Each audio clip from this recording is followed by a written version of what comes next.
help a lot of women refuse to understand. Well, I don't think I understand why we're making such a fuss.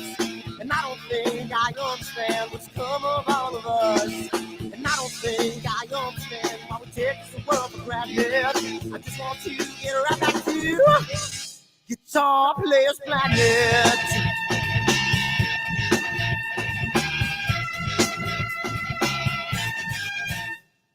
You see it in the papers, you read it every day. The riots and the fires going on in South L.A. The muggers and the government, they're all wanting the same thing. They take all your money, whatever else spring. Well, I don't think I understand why we're making such a fuss. And I don't think I understand what's come of all of us. And I don't think I understand why we take this world for granted. I just want to get right back to Guitar Players Planet.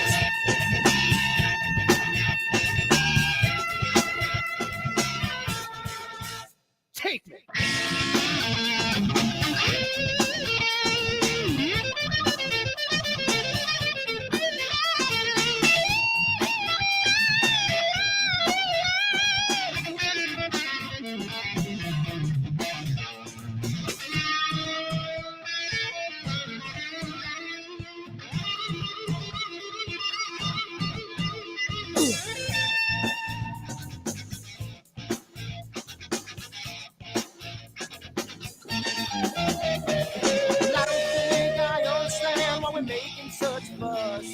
And I don't think I understand what's come of all of us. And I don't think I understand why we take this world for granted. I just want to get right back to Guitar Players Planet. Guitar Players Planet. Guitar Players Planet. Guitar Players Planet. Guitar Players Planet. Guitar Players Planet.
Down by the water, maybe I'm a son, maybe I'm a daughter when the music man calls.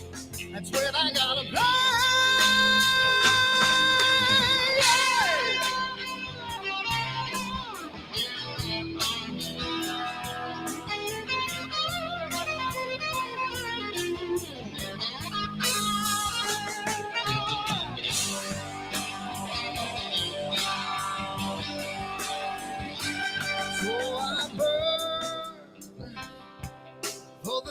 I never had. I'm burning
Sunny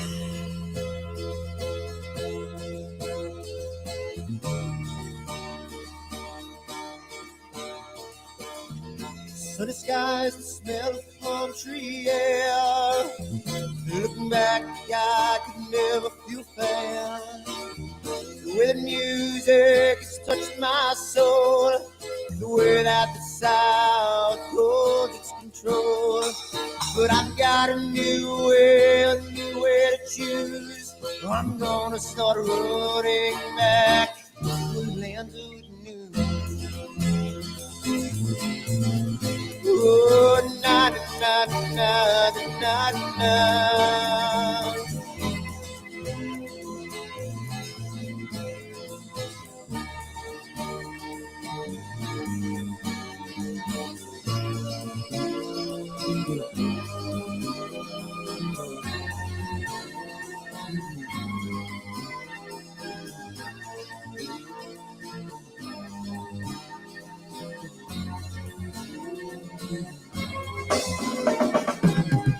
Seems to me that I have lost my old friend. Got the sunset on the highway again. Then I get lost on a long summer day. I must go back before it's too late.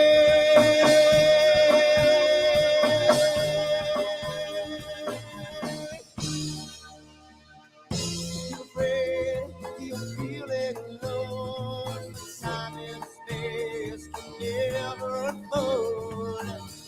The holidays can ring in your fear. The ghost embrace can only mean tears. And I've got a new way to choose. I'm gonna start running back for lands with blue. Oh, na na na na na.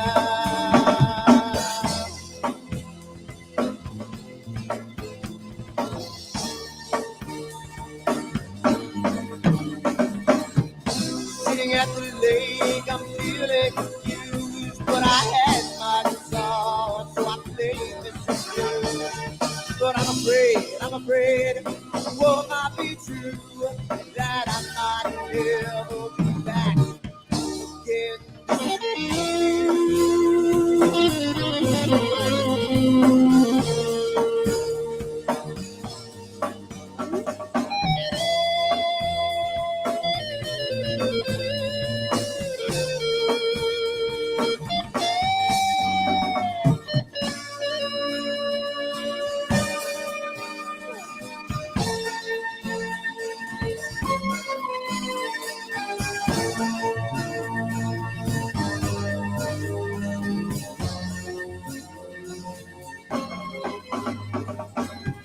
Seems to me that I have lost my old friend.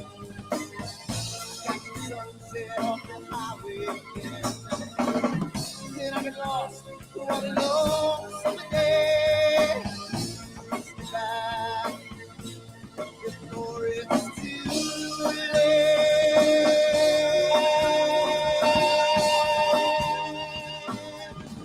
Before it's too late.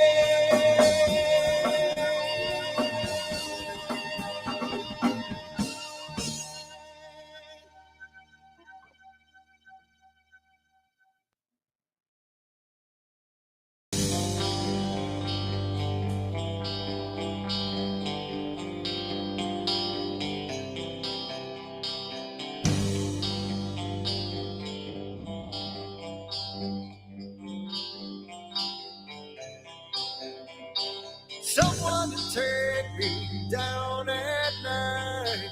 Someone to make my day. New revelation fills my soul. Oh, I can waste away. You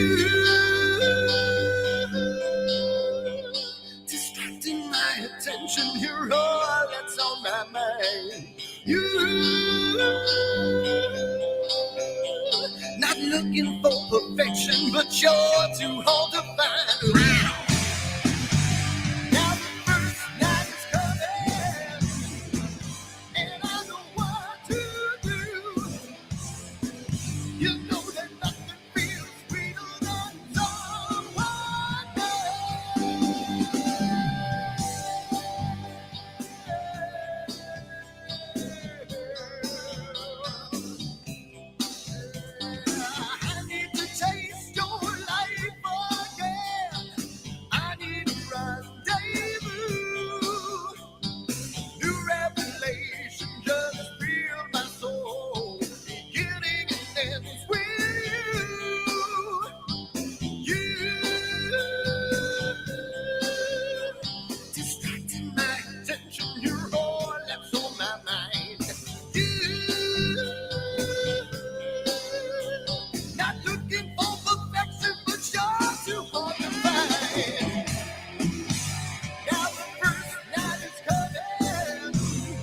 you. Oh, you. Yeah,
all right.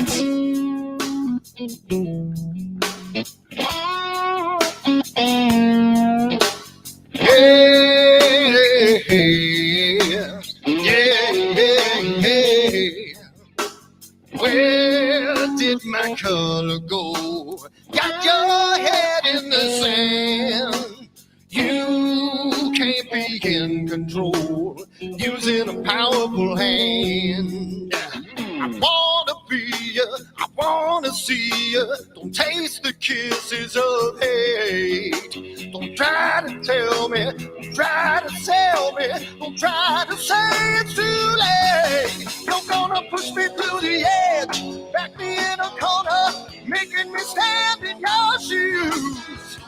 Push me to the edge, hide a little color, it's black and white and blue. Black and white and blue, yeah. All right.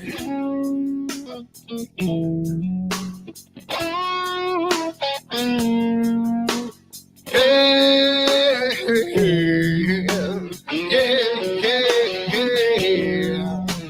Cat learns to ring a bell. Rat gets free from the maze.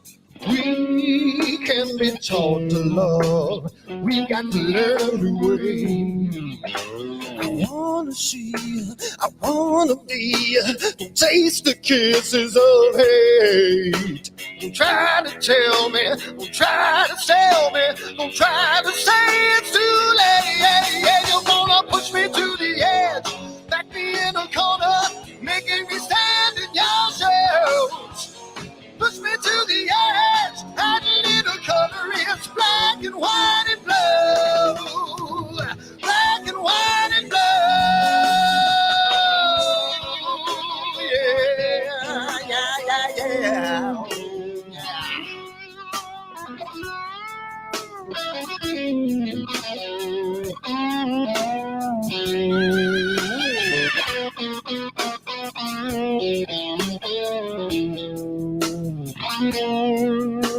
I wanna be, I wanna see, don't taste the kisses of hate.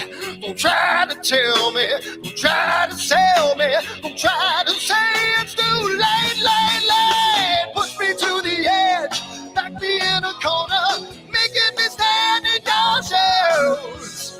Push me to the edge, add a little color, it's black and white and blue. Yeah, black and white and blue. You're going black and white on the edge, back me in a corner, making me stand in your shoes. Push me to the edge, add a little color, it's black and white and blue. Black and white and blue.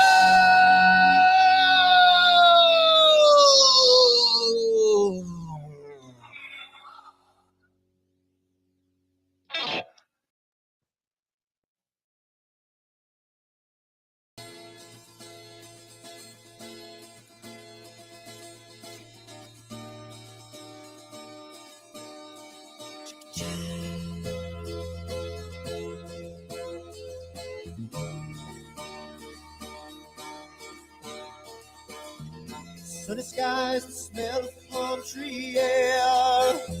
Looking back, I could never feel fair. The way the music has touched my soul, the way that the South holds its control.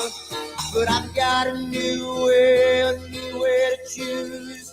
I'm gonna start running back to the lands of the new. Oh, na na na na na na.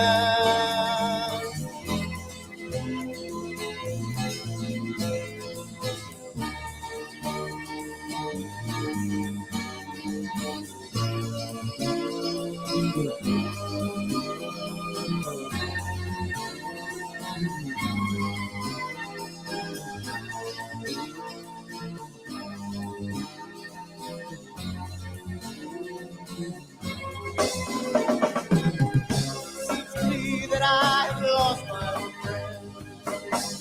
Got the sunset on the highway again. Then I get lost on a long summer day. I must go back before it's too late.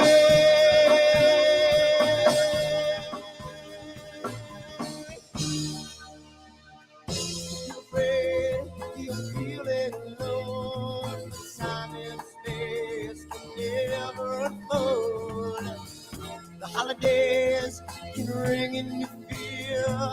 The ghostly embrace can only mean tears. And I've got a new way to choose. I'm gonna start running back to the lands of the blue. Oh, na na na na na na.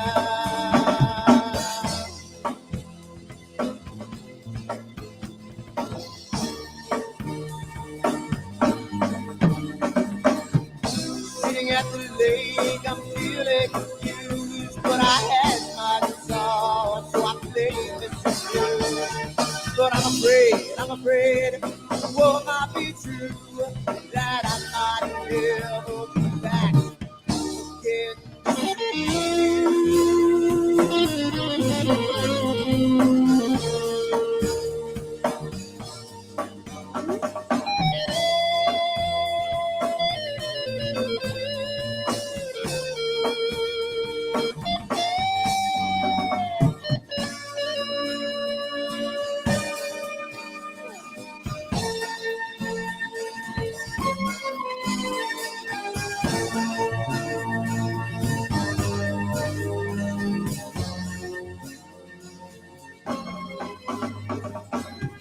Seems to me that I have lost my old friend. Got the sunset off the highway again. Then I get lost on a long summer day. I must be back before it's too late.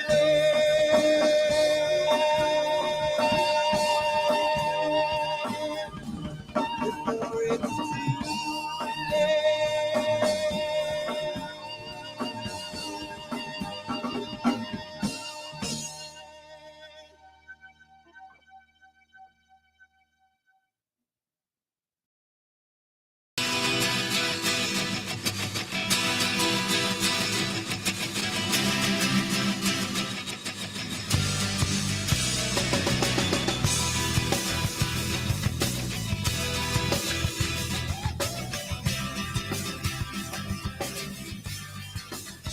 What have I done? What have you seen? Early at night, got in the fight, in the candlelight, looking through the screen. Now what have I done? What have you seen? You know there's no future in life when a person has come in between. Jamie's gone, Jamie's gone. Can't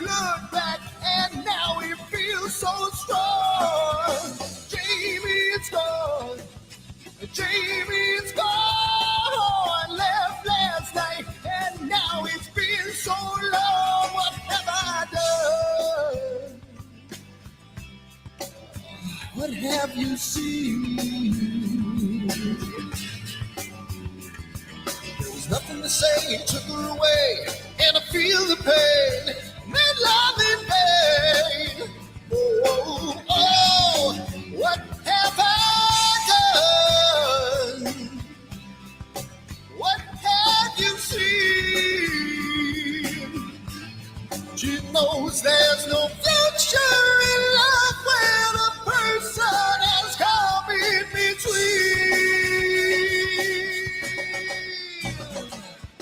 Jamie's gone, Jamie's gone. Can't look back, and now he feels so strong. Jamie's gone, Jamie's gone. Left last night, and now it seems so long. Ooh.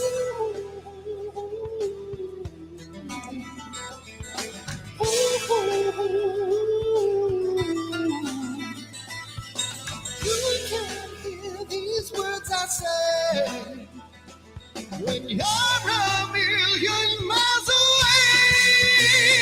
Yeah.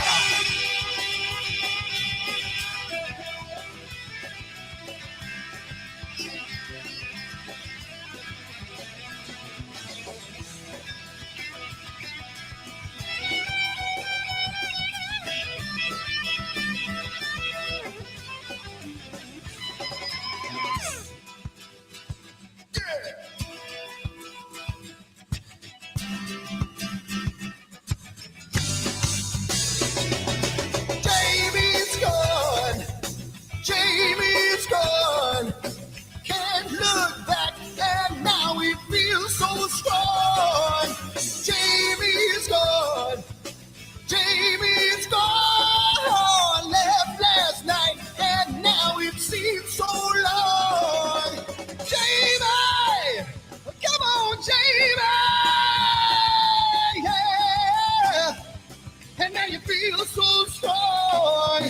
Jamie, come on, Jamie, yeah. Left last night, and now it seems so long.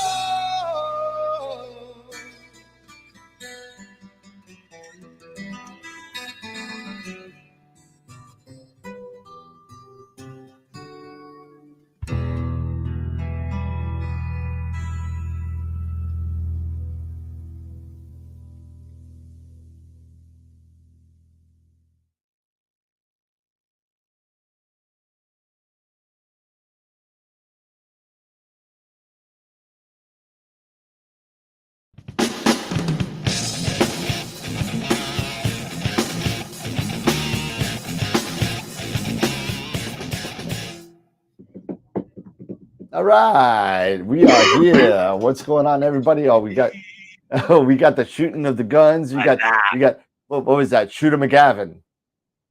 Shooter McGavin. No, that was. You'll go to sleep, or I will put you to sleep.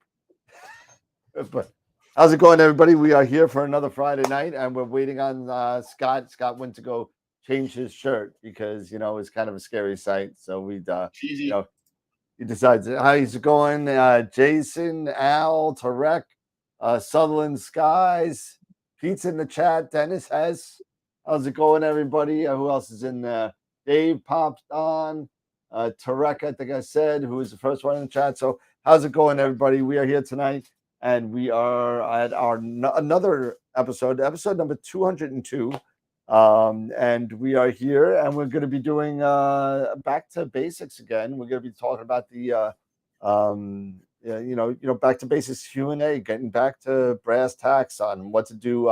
Eric's going to do a little spiel on acquisition. Pete's going to do a little spiel on how to choose the correct camera for the correct telescope, because as we like to talk on the show, we right tool for the right job, man. You need the right tool for the right job. And if you don't have that, next thing you know, you got squares that look like that. And you don't want that. Mm-hmm. So that being said, we got some pretty cool information regarding Astropalooza. And I'm just going to start that off. And I don't know if I said it last Wednesday. I might have, so if I did, excuse me. But we did, and maybe it was misconstrued. So everyone knows that we're giving away this set of the 3 nanometer SHO set from Optolong. We're giving this away at the end of the month, this month. So happy Thanksgiving to somebody. However, we also received a second set from Optolong to give away for Astropalooza. So we're giving away another set. So this is not the same set. It's the same type, but we're getting another. They were very nice. They're sending us a second set of SHO 3 nanoband plus a 2-inch set of the LRGB again to give away at Astropalooza. We also are going to be getting an edition of The Visible Universe, which is the book that was written by Charles Bracken and Dr. Max Whitby. It's a really, as a matter of fact, if you give me 1 second, I'll show it. It is a really awesome book. Yes, and I think he should make it available to us at a discount. And we're getting this. He donated this as another giveaway. It's called The Visible Universe. And it's a really nice hardcover book. Retails for about $75-$80 on Amazon, but the pictures and the paperwork and everything is unbelievable. So really nice job on this book. So this is going to be another giveaway that Dr. Bracken. What's that? That's a classic coffee table style book. Oh yeah. Yes, it is. It's really, really, really well done. I was super impressed when I bought it. It's like I don't even want to open it up because I don't want to break the binding because it's such a pretty book. It really is. So we're going to be giving that away as well. I'm going to try and hit some other people up. I'm going to be trying to hit Russ for some plug-in giveaways and some other stuff. So we're gonna get some more stuff going on. You gonna say something, Pete? Yeah, the preface of the book there is written by Dr. Christian Sassy as well. So they'll definitely, when they all come, between him, Max, and Charles, when they come on the show, I'm sure they'll probably make reference to the book. But it really is a great coffee book. Yep. Yeah, it's right there. Dr. Christian Sass right there. Astronomer in charge at itelescope.net. So really cool. Very cool. And just shameless plug.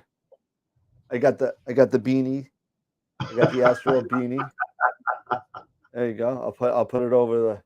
There you go. I'll put it over the head right there. That's disturbing. That is disturbing. That is seriously disturbing. Yeah, looks like one of those millennials. I look like that kid from what was that? What was his name? Rat from Breaking Bad. But anyway, I was thinking like one of the Ren and Stimpy characters, but yeah, whatever. Stimpy, you idiot. But all right, so let's go over the sponsors real quick and talk about Astropalooza a little bit more. Let's see. We'll do the play. There we go. Quick play. There we go. All right. So again, we give away a lot of good giveaways, and we can't give away these giveaways without sponsorship from a lot of people, and some of those people are people including Woodland Hills, who we give away $50 gift certificates, and we're giving away 2 big ones at the end of the year in December. 2 $250 gift certificates from Woodland Hills we're giving away in December. So if you want to be involved in any of these giveaways, please, you have to sign up for them. They're not free signups. You have to go to our website at astroweb.com and sign up for any of these giveaways. So thank you to Woodland Hills. Also, Prima Luce, if you missed it earlier in the summer, we gave away an Eagle 4 Pro black one. It was mint. It was great. Go check it out. It was the 4th of July show if you want to see it. It was pretty nice. Camera Concepts also gives us $50 gift certificates like once or twice a month that we give away.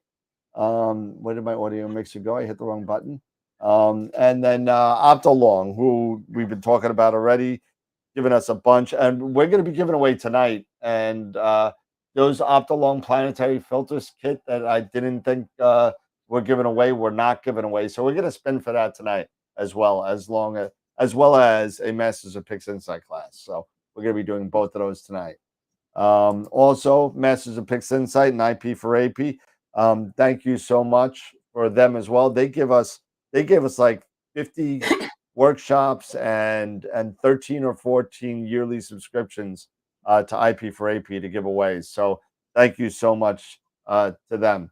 Also, our members. We can't do anything without our members. And if you want to become a member sponsor and see some extra content or get some good perks like the shirts for your we actually have shirts that say Red Giant or main sequence member, whatever member level you are. But all of these people have donated to make the show better. We're $3 away from hitting our $300 a month donation, which is really going to be great as far as getting more stuff for the show and getting more giveaways out to all the members to help people with their astrophotography journey. And that's what we do here. So there's our Black Hole members, our Red Giant members. The list just keeps on getting longer and longer. Main sequence members. We don't have any White Dwarf members. People just skip that one, I guess. And our Protostar members, we picked up a couple on YouTube this week. I know we said something on Wednesday, but Atlanta Astro and Don Carter, thank you for joining. And Dylan Bloodstone from the Discord channel, he has joined as well. But do me a favor, everybody, if you have dogs, make sure you close the door before you start a show so they don't bark in your microphone. And then Especially the little ones. The little ones. I just had a flashback. the yippers. Yeah. Or else you'll have Except this. last time it was Jen. And her mom. It was horrible. That was Either great. It's either that or you have the herd. Yeah, or you got the dunk, dunk, dunk, dunk, dunk, or somebody flushing the toilet. Yeah. So yeah. So thank you to all the members, but also if all of you people on YouTube could do me a personal favor, just cancel the YouTube and go to Patreon. Just cancel the YouTube and go to Patreon because it's easier for me to track. It's nice and easy, everything in one spot, and you get better perks on Patreon anyway. So please feel free to cancel YouTube and move to our Patreon platform. Next week we have Dr. Christian Sass for his return to the show. This will be his second showing, and he will be going over APP and his workflow. So it's going to be really cool to see what he does because I know Eric uses APP. I know very little bit about it, but it's always good to be able to kind of pick up a couple of things with different platforms so we could all be kind of I'll tell you, it's a great piece of software. Great stacking software. It's probably one of the best stacking softwares, especially for mosaics. It's very, very good. There are some things that are lacking, and I'll speak with Dr. Sass about those things. Maybe he has a line on some upcoming work that Mabula is working on. Thank you. Yeah. Mabula is working on, because what I've always said, and many of us APP users have asked, is where's the noise reduction? Yeah. I'm sure it's coming eventually. I'm sure it'll come eventually. And once it does come, it's good. You really got to kind of have a conversation with yourself, saying, well, now that APP has noise reduction, do you just use APP and do you migrate from Pixinsight? I don't know. We'll just both. Yeah, we'll just have to see. Let's have to see. Yep. And then let's see. So what do we got? So Dr. Sass will be back. That's gonna be cool. And then we have the following Wednesday, Michael Ritchie from the Lima Astronomical Society is going to be on with us for our fundraiser for their burglarized observatory. And again, I may be talking to the same 13 people and saying the same story, but the place got burglarized. They got a 14-inch stolen with a whole bunch of stuff. And if you haven't seen it, I put a video of the actual presentation of the idea that AstroWorld, all the Astro members were able to donate money through the Patreon account to get them all their eyepieces back, or at least all their Explorer Scientific eyepieces back. So it was really, he was almost in tears, Michael, when we gave it to him. So really nice. And then the day before Thanksgiving, we got the Thanksgiving trifecta going on. We're gonna have Dr. Sass, Charles Bracken, and Dr. Whitby. All three of them on. It's gonna be a lot of fun. Should be really interesting. I don't know how we're gonna do it with 7 people on the show, but we'll figure it out somehow. But it's gonna be. I'm not gonna do a lot of talking, but I'm gonna be hitting a lot of buttons. I'll tell you that. But then December 7th. And if any of you have realized the pattern, I've been just putting guests on Wednesday nights, and Friday nights have been beginners night only.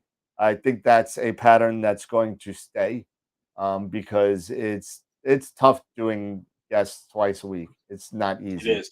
It is. So and it gives us a spread of the guests. So I think that's where we're going to go. So Jeff Dickerman coming on the day which will live in infamy, December 7th. And he's going to be talking about his Gemini and his Optech line of focusers and rotators, amongst other things. He's got a lot of good products. I own a couple, and really good stuff. And then Astropalooza, and the guest list is closed.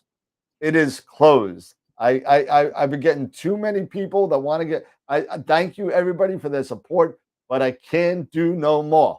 I can't do no more. We're at 8 hours. All right. So Sean, Amy, Molly, Nico, Josh, Ernie, all three of the Masters of Pixinsight, Dr. Sass, Bracken, and Block, they're all coming on, and it's gonna be sick. It's gonna be sick. It's gonna be out of control. So and again, we got those door prizes and more to come on the door prizes. So Dave is asking, when does that Astropalooza start? Is there 2 p.m. Eastern? 2 p.m. Eastern, all the way up till 9:30, 10 o'clock Eastern. And then, of course, thank you everybody for joining us on all of our social media platforms. We're almost at 90 members on the Discord channel. We got 25 on Twitch. Woo! And that's pretty much it. So thank you everybody for listening to the spiel. We're gonna go back to the 4-up. My dog just ran over to my TV, or my dog ran over my TV. I don't know what that means. I don't know. I don't know either. So yes, Astropalooza is going to start at 2 o'clock. You will see on the website, I made an Astropalooza page. It is not active yet. I'm doing some finishing up with the pictures of all the guests. Hopefully my goal is by Monday to have it live, but it will have the agenda, the guest list, the AstroWorld, the poll for everybody hated having that poll in the front of the pictures of the week. So that's now been moved to the Astropalooza site. And you'll also have all the whatchamacallit, the giveaways, the door prizes as well. So all of that is going to be on one page. And if you've been on the website, you've seen that I'm moving some stuff around to make it a little bit user friendly. I actually had a comment on the website that said it was the worst website ever, and they wrote out the word period. So wow. You know, we don't get a lot, but you know what? I wanted to make it a little bit more user friendly, and I got some. You're never gonna please everybody, but you know what? I did take it to heart, and I'm making some changes. So hopefully for the better. So if anybody has any other ideas to make it more user friendly, and if it's not as user friendly, please feel free to email myself. at dan@astroweb.com, and I'll get that going. So, oh, the dog ran over to the TV because I heard my dog. I got it. So, oh, wow. That's Yeah, Scott C's on the not Scott C that's on the show, but Scott C in the green on the chat. Nice to meet you, Scott. Scott was one of the AstroWorld members that I was able to meet in Canada. So, oh, nice. but that was a lot of fun. That's awesome. Okay, I'm done talking for a second. It's always nice when the YouTube celebrities can go out to the masses and meet the people. What are you saying? Hello. Let them eat cake. Hello. And then I got this Sean Nielsen. Keep imaging. Keep educating. This guy. Oh God. Oh, Canada, our home and native land. That's all I know. That's it. Oh yeah. So I got today. I got the TC40 carbon fiber tripod for the AM5. Nice. I got that today. The person that wanted me to test their mount sent it up. So it looks like probably by the next show I'll have actually some idea if it's working or not. And we'll see. Hopefully it works out. I think it's going to work fine. I haven't heard of any issues with any of the AM5s yet. I've sold 30 of them since they've come out en masse, and Yeah. not one has come back with any complaint. Zero. Nice. Zero. So I'm looking forward. Next week I should have some information on the Pegasus Nix. So that's going to be the next thing, even though it's $1,000 more than the AM5, a little bit more payload. Okay, so is that the gist? It's a bit more. Yeah, it's 40 pounds without counterweight. So okay. So that's the gist with that. Okay. But we'll see. I'll have some information on that. I should be getting some of those relatively soon. They already cleared customs, so nice. That should be a lot of fun. Cool. Yeah. So tonight is beginner's night. Newbie night. And I know we spoke a little bit on Wednesday after the show on what we kind of wanted to discuss. And we all thought it was time to start. We did a lot of things in the beginning. We before we had the break where I was traveling across 2 different countries and meeting Eric and doing all that stuff and craziness going on. But we were talking about we spoke a little bit about different types of mounts, different types of scopes. We did I did a woman in astronomy. Eric did what was it? The reducers? No, it was not. It was using the things you already have. Using the things you already. That's right. The one that we started like 4 times. Yes. As well as star catalogs. Star catalogs. That's the one. That's what I was thinking of. Star catalogs. And it's been a lot of fun. So I think it's about time that we finally start something like talking about how to pair. How to pair I know it's something that's come up in the past. How to pair what camera to what scope. What works good with each other? What's sampling? What's undersampling? All that kind of stuff. What's oversampling? What's a good pixel? Well, pixels versus arc seconds per pixel that you're going to need, so you don't get square stars or bloated stars. Who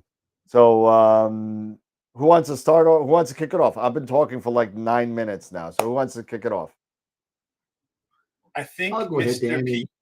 Yeah, go ahead, Pete. Well, what we need to do is we started talking, and Dan's brought up a good point about how do we pair an appropriate camera to the vocal length of the scope. And being old school, I'm going to ask people to get a pen and paper, because you can do this online and it automates it for you by just punching in a bunch of values. But just in case, if you really want to know what the formula is and the calculation is, what we need to do is before you decide on what camera, you have to determine what the correct image scale is.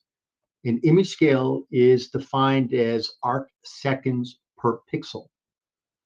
So the calculation for image scale is IS equals 206.265 times the micron size of the pixel camera divided by the vocal length. Ideally, what you want for an image scale is you want an image scale between 0.7 arc seconds to 2.0 arc seconds for deep sky objects. The reason being is that if you've got a value, when you input your pixel size into that equation, and you've got a value that is less than 0.7, you're going to come up with a term that we call oversampled. And basically, the telltale sign is your stars are going to be bloated.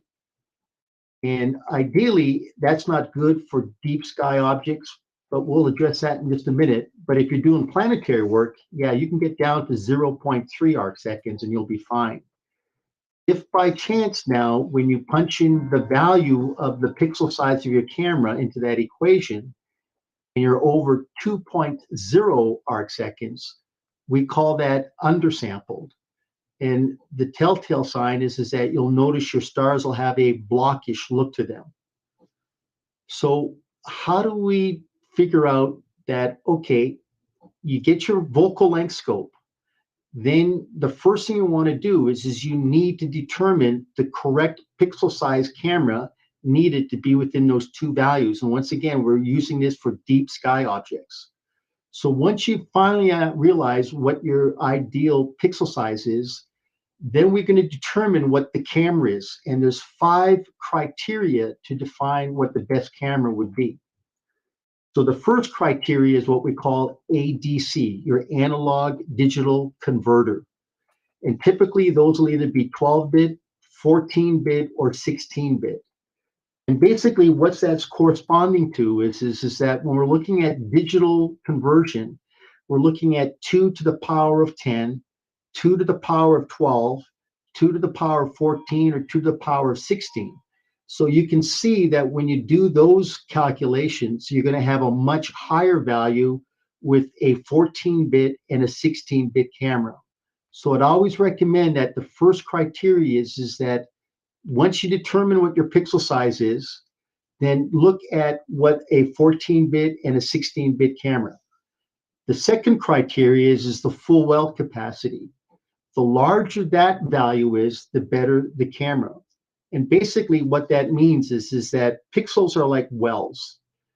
You're taking incoming photons, and those photons are filling up those wells. And ideally, you're going to be looking at values anywhere from between 30,000 to 56,000 capacity. The higher end cameras, you can be looking at 85 to 100,000 plus. So once again, the higher that numerical value for full well capacity, the better the camera.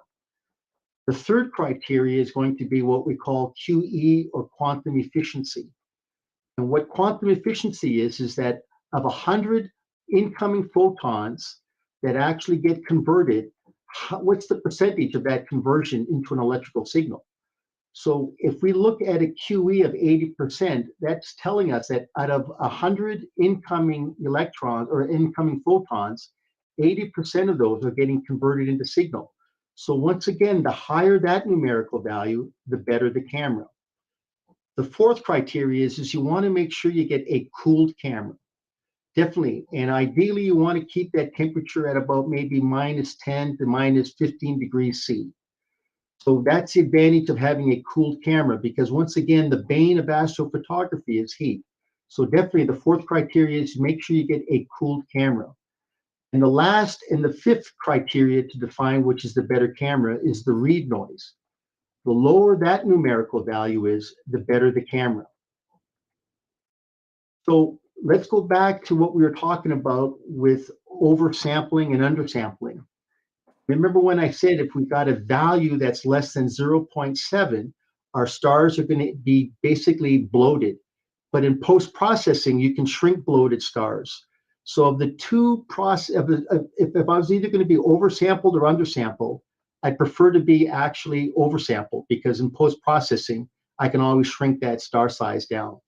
When you get blockish stars, there's nothing you can do. So it's very important to make sure that you get the right pixel size for the focal length of your scope. So once again, the formula is image scale equals 206.265 times the pixel size expressed in microns divided by the focal length.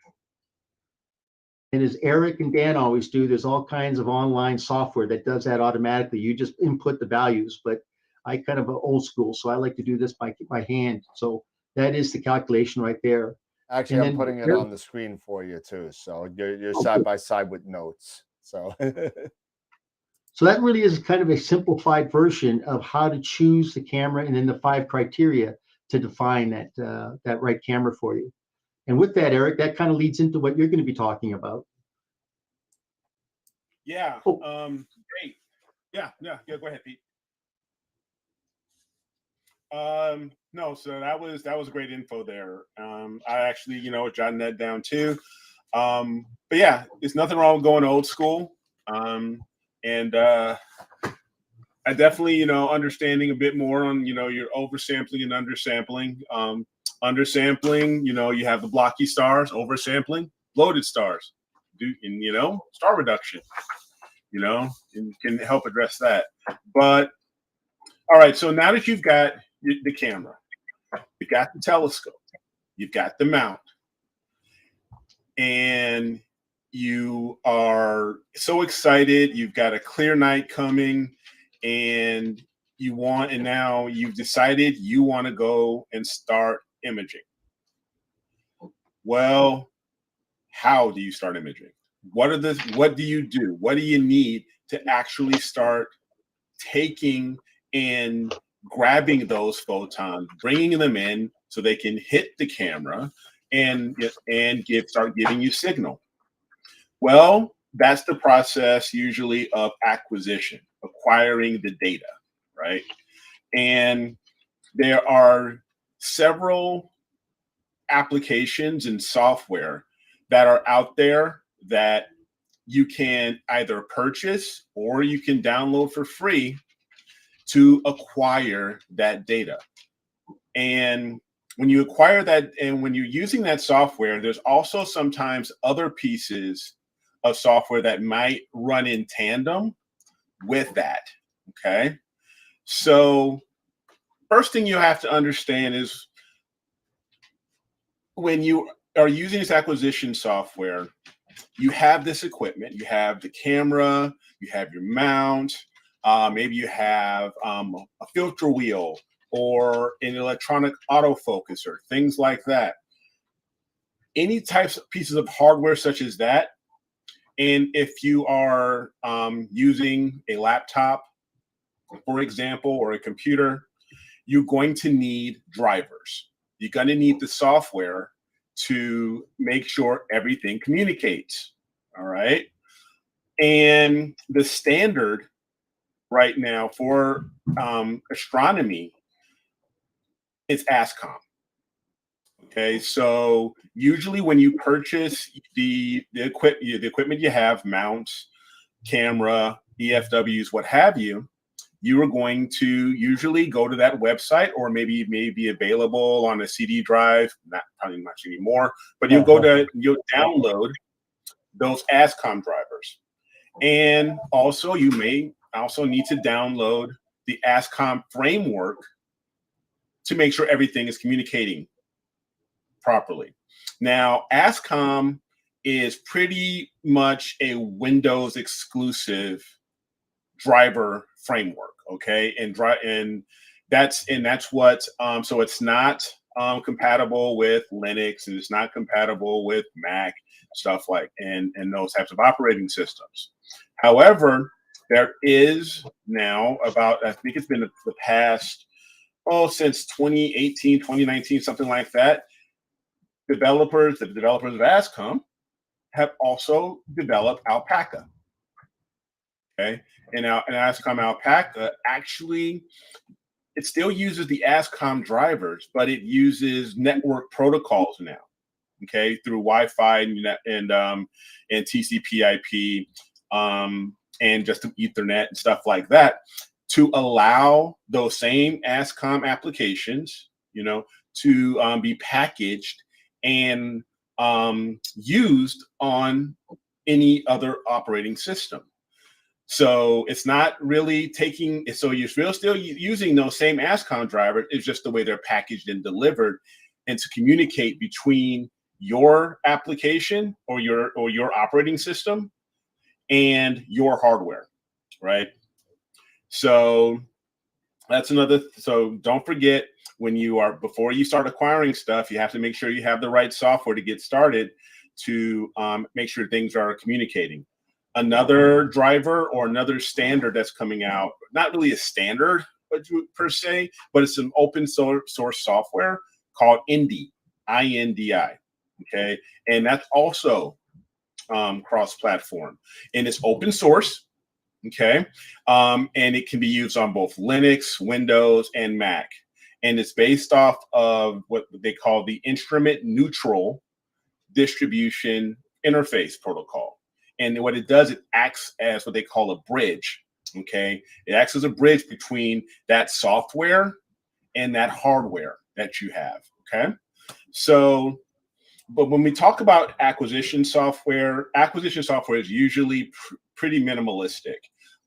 It's pretty small. It doesn't take up a lot of space, which is why you see a lot of small mini computers, NUCs, ASIR, and others that can, or you have mini PCs that can actually run that software without a lot of memory requirements, processing requirements, and things like that. And the acquisition software, its primary job is to manage your astrophotography session. And a lot of that acquisition software, it'll support DSLRs, it'll support CCD and CMOS cameras. And as I mentioned before, some of that acquisition software can also work in tandem with other pieces of software, other applications to do certain things. So, such as acquisition software will help you with your go-to for mount go-to, to select where you want to go. You tell the mount where you want us to go. That acquisition software can basically tell through the drivers, can tell that mount where to go and where to point in the sky. Acquisition software will manage your camera cooling. It will also do plate solving. So to make sure, it'll take quick snapshots to make sure that it's in the correct area that you expect or you're trying to point to. Okay, in the night sky. So it'll resolve that image in the night sky to know, hey, the mount's where it needs to be, or if it needs to slew over a little bit or what have you. It'll handle auto-focusing and sometimes framing if you're going to do mosaics, or just framing just to make sure your sensor is lined up the right way, okay, based off of how your telescope is oriented and pointing at the night sky.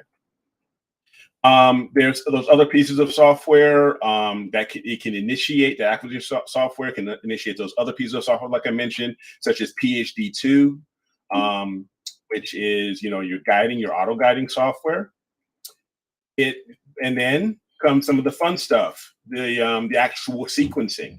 All right, actually telling within the acquisition software how many if you're using a mono camera, how many of what filter, narrow band or broadband, that you're going to use, how many lights you're going to take. If it's one shot, same thing. How many lights are you going to take over that night? As far as length of each exposure, and then how many. Many of them will also do automatic meridian flips. It'll help you. It'll help schedule those meridian flips So when the camera when the mount and the scope are moving over that imaginary line over the meridian and about to get really close to the legs of your tripod, it will stop and smooth and readjust your telescope by moving the mount over to the opposite side, slewing over and reacquiring that target onto the other side of the meridian. And that helps avoid you getting that your mount to end up hitting your tripod if you have a tripod. It also does things like returning the mount to home or your park position once the session is done. It can some acquisition software will even manage if you have an observatory, and this is a bit more advanced. But if you do, so if you do have an observatory, it can even manage, that opening and closing the observatory if it does that. So there are different types of software that does different types of jobs when it comes to acquisition. One of the first ones that I ever purchased was when I was using a Canon T3, and it was Backyard EOS. That is one type of acquisition software where you can, and it's compatible with Canon cameras. Now there's also Backyard Nikon, which does the same thing, but for Nikon DSLRs. Then you have software such as APT, which is short for Astrophotography Tool, which does almost everything that I had just explained to you earlier. Okay, it does the go-tos. You can set your cooling. It does the plate solving, but you'll have to add other. You have to add the actual plate solving software, like Plate Solver 2 or ASTAP, to do the plate solving, and that way it'll resolve where it's the camera and your the mount is pointing properly, and it does everything else. Like I can do autofocusing and works with kicking in PhD to do the guiding, and you can also then, like I said, you can do your sequencing and your planning. Of course, you also have these guys, my buddies, the ASI Airs, which use the Indie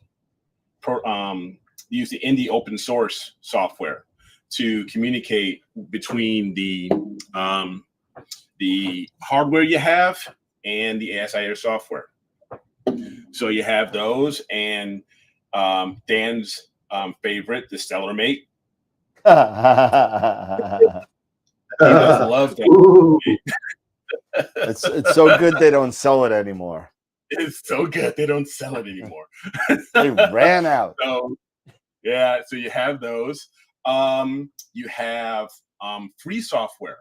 I believe Iris is an acquisition piece of software. Is actually free. So you can look up for Iris, IRIS, and that's free software you can download to help acquire and manage your imaging session.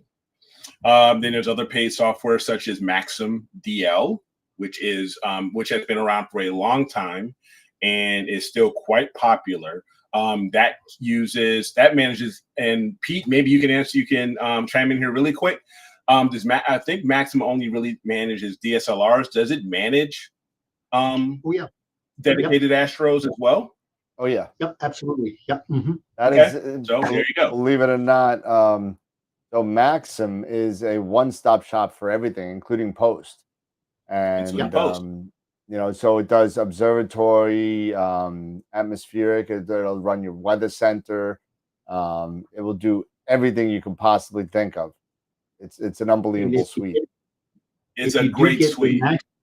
If you do get their max point, then that basically is going to be your model, and it'll definitely get done within the Maxim DL. So it's been around for quite a long time, and it's been taken over now by Diffraction Limited. But they every 3 or 4 months they'll add a couple of new features to it. But it's still definitely a very strong program. Good, thanks. You also have Nebulosity. Nebulosity is also an acquisition piece of software that's been around for quite a while, as well as SGP. When I was really thinking about, before I got the ASI Air, and I was actually using Sequence Generator Pro from Main Sequence, which doesn't do like with Maxim doing post or, you know, post processing or anything like that, but it does manage pretty much your entire session as well as manage like your observatory, things like that. So it is very good. You also have AstroArt, which is, I think AstroArt costs a little bit. But I've heard, but it's also just like Maxim. I believe it's a full suite. I mean, you can do everything within it. You also have Voyager, if I'm not mistaken, and of course, the top, you know, the king of all free stuff is Nina. Nina does pretty much it all except post. I mean, it manages everything. It talks to PhD, gets guiding going, plate solving, you name it, and it keeps coming out. And developers, since it's open source and it's free, developers keep cranking out more and more stuff for it that is just fantastic. So now that you know have that, you can make a decision on if you want to use a laptop computer or a mini PC. You have those options such as I've mentioned, APT, Nina, SGP, you know, Sequence Generator Pro, and others. Or you can go with the little mini PCs, which are computers, which are all in one like this, an all-in-one solution like the ASI Air. But with this, this is a ZWO product, and it stays within the ZWO framework. So you will have to use ZWO branded equipment, camera, autofocuser, filter wheel, things like that. But however, it is compatible, and it does have drivers for many different Canon and Nikon cameras, and you can use many different types of telescope EQ mounts. But as far as for the actual signal gathering, you need and for auto guiding, to use a guide camera or anything like that, you would have to purchase a ZWO camera or and things like that. So yeah, but that's all the peripherals with the exception of mounts and DSLRs are going to need to be ZWO. So filter wheels, focusers, you know, the CMOS cameras, everything. Yeah. And David made a great point. This is a much larger computer like the ASI Air. However, it uses all of that acquisition software. It can use the acquisition software that I mentioned is Prima Labs Eagle. So if you have the Eagle, you have basically a mini Windows Enterprise computer that you can go ahead and install Nina, PhD2, and other pieces of software on there to manage your night session and to do your acquisition. Yep. The one thing that's nice about the Eagle is that, yes, it is expensive, but once again, it's your power management, it's your cable management, and basically it's a mini computer. I mean, you've got 3 functionalities within just one product. And so, I mean, the amount of inputs on the Eagle are just phenomenal. Yeah, it's got And you got 4 and one powers. thing I also like about the Eagle, and didn't mean to cut you off, Dan, was also it has a night sky calculator. It has a night Eagle sky eye. or the Eagle Eye, where it will measure the night sky, so you can know how polluted your skies are during that imaging session. I don't need. I actually keep the cap on my eye because every time I take it off, I want to cry, and why do you want to cry? Because it's like 8. Yeah, I know. It's like why? Don't remind me. I'm in New York.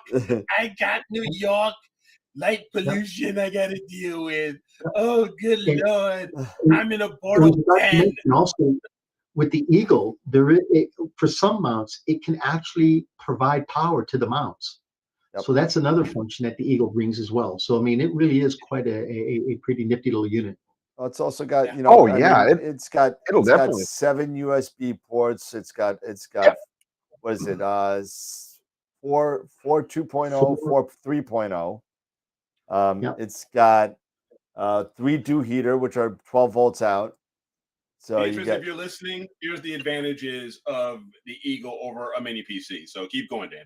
Okay, sorry. The Eagle Eye is another thing. It's got HDMI's out. It's got Ethernets in. It's got Wi-Fi. It can be controlled with your cell phone, your iPad Pro, or a PC, or Mac, or anything. As long as you have a way to run a remote desktop connection into the Eagle, it goes right into it. And just like, you know, the thing that I like about these onboard computers, whether it's the ASI Air, the Eagle, or a mini PC, or a NUC stick, or whatever you use, you're using something to connect to it, right? So if your computer goes down that connects to it, it doesn't matter because the NUC, the Eagle, the ASI, whatever, are still running. You're just using your laptop or whatever you're using basically as a monitor, and that's all you're using it for. So if anything happens with what you're looking at the screen, unless if it's something internal to the actual NUC, ASI Air, Eagle, it doesn't matter. Yeah. Your battery runs out of your laptop. It doesn't matter because the thing's going to keep on running. You should probably define what the difference is between the 4 different models. You know, we look at the high end, which is the Eagle Pro. Definitely, it has a lot more functionality, more bells, whistles, a lot more storage capacity, blah, blah, blah. But I mean, there's 3 other models besides that really make a big difference. Case in point, I think the lower end is kind of nice if you got like a tracker and you're using a DSLR, so there's not a lot of power requirements. That would be something that if you've just got a tracker and you just want to be able to kind of remotely control it, yeah, by all means, you could just go with that. But if you've got like a high-end mount, you've got a high-end scope, you got a high-end camera, filter wheel, yeah, you definitely don't want to go undersized. You want to stay with the Eagle Pro because once again, it gives you that functionality to have more RAM, more data capabilities, as well as more inputs. Yeah, so You sure can, Beatrice. You can definitely use a tablet. Yeah, you could basically, you know, whatever has some sort of remote desktop client that you could log into an IP address, you could use it for anything. And that's what the ASI Air and the Eagle has been made to do, to be portable. So I log into my Eagle with my cell phone from my bed. Yep. I literally do it. I can't log into right now because it's off. But I mean, but they also have the core. This is their ASI Air answer. Yeah. Small. And if you want one, there's a giveaway. It's a $5 raffle on astroworldweb.com. This has never been used. And there's just some pictures of what you could do, just like the ASI Air. There's your DSLR, the scope, the Eagle's like right there in the middle with your guide scope on top. Same exact thing as the ASI Air, except you could run, actually you do Windows Play on this. You could do Windows, and it's only got 3 USBs and an Ethernet in and 2 power ports, I think, if I remember right. Yeah. So not only, yes, because I'm sorry, I didn't mean to cut you off there, Dan. You did it again. Yeah, no, I'm sorry. It's the Eagle's awesome. The Eagle is now. What are those other 2 levels? So there's the 4 regular and the 4S. Yeah. So the biggest difference between all of them is processor and RAM. It's got the same power bridge, it's got the same ports, it's got everything else. It's just that the RAM goes down in half for every level down, and the processor goes down to a Celeron with the 4 entry level. And the 4S comes with an i3, not an i5, like the Pro does. Gotcha. The hard drive goes down by half as well. Okay. So you know the 4 Pro comes with 16, the S comes with 8, and the Pro comes with 4 RAM, and I think it's 1 terabyte, 500 and 256. I think if I remember. Now right. let me ask you this: if say you decided initially, now you can't do anything about the processor. No. But if say you bought the say if you bought the Eagle 4, the regular Eagle 4. Yep. Or even the S, you could still you can still either yourself, but I would maybe just send it to Tom. He could upgrade the memory. Sure. Yep. Upgrade Absolutely. the hard drive. You know, I'm putting a video together that I did when I just replaced the hard drive on my regular 4 to bump it up. There you go. It's very easy to do. It's 6 screws. You pop it open. Just be careful on the 4. There is wires that hold. Just you don't want to rip the top off because there is a little harness that connects to some stuff. But you know, you could. It's very easily the RAM pops out just like any laptop. The RAM pops out, and the M2 drive. It's literally 1 screw, you pull it out, and then you put the other one in. It's not hard to do. Install the software, and that's the whole thing. But if you used Macrium, like it says in the manual, to make a backup of, as soon as you get the Eagle, the first thing you're supposed to do is make a backup before you put anything on it. Same thing with the AS. Same thing with any computer. I don't care whatever computer, any computer you have. Make a backup.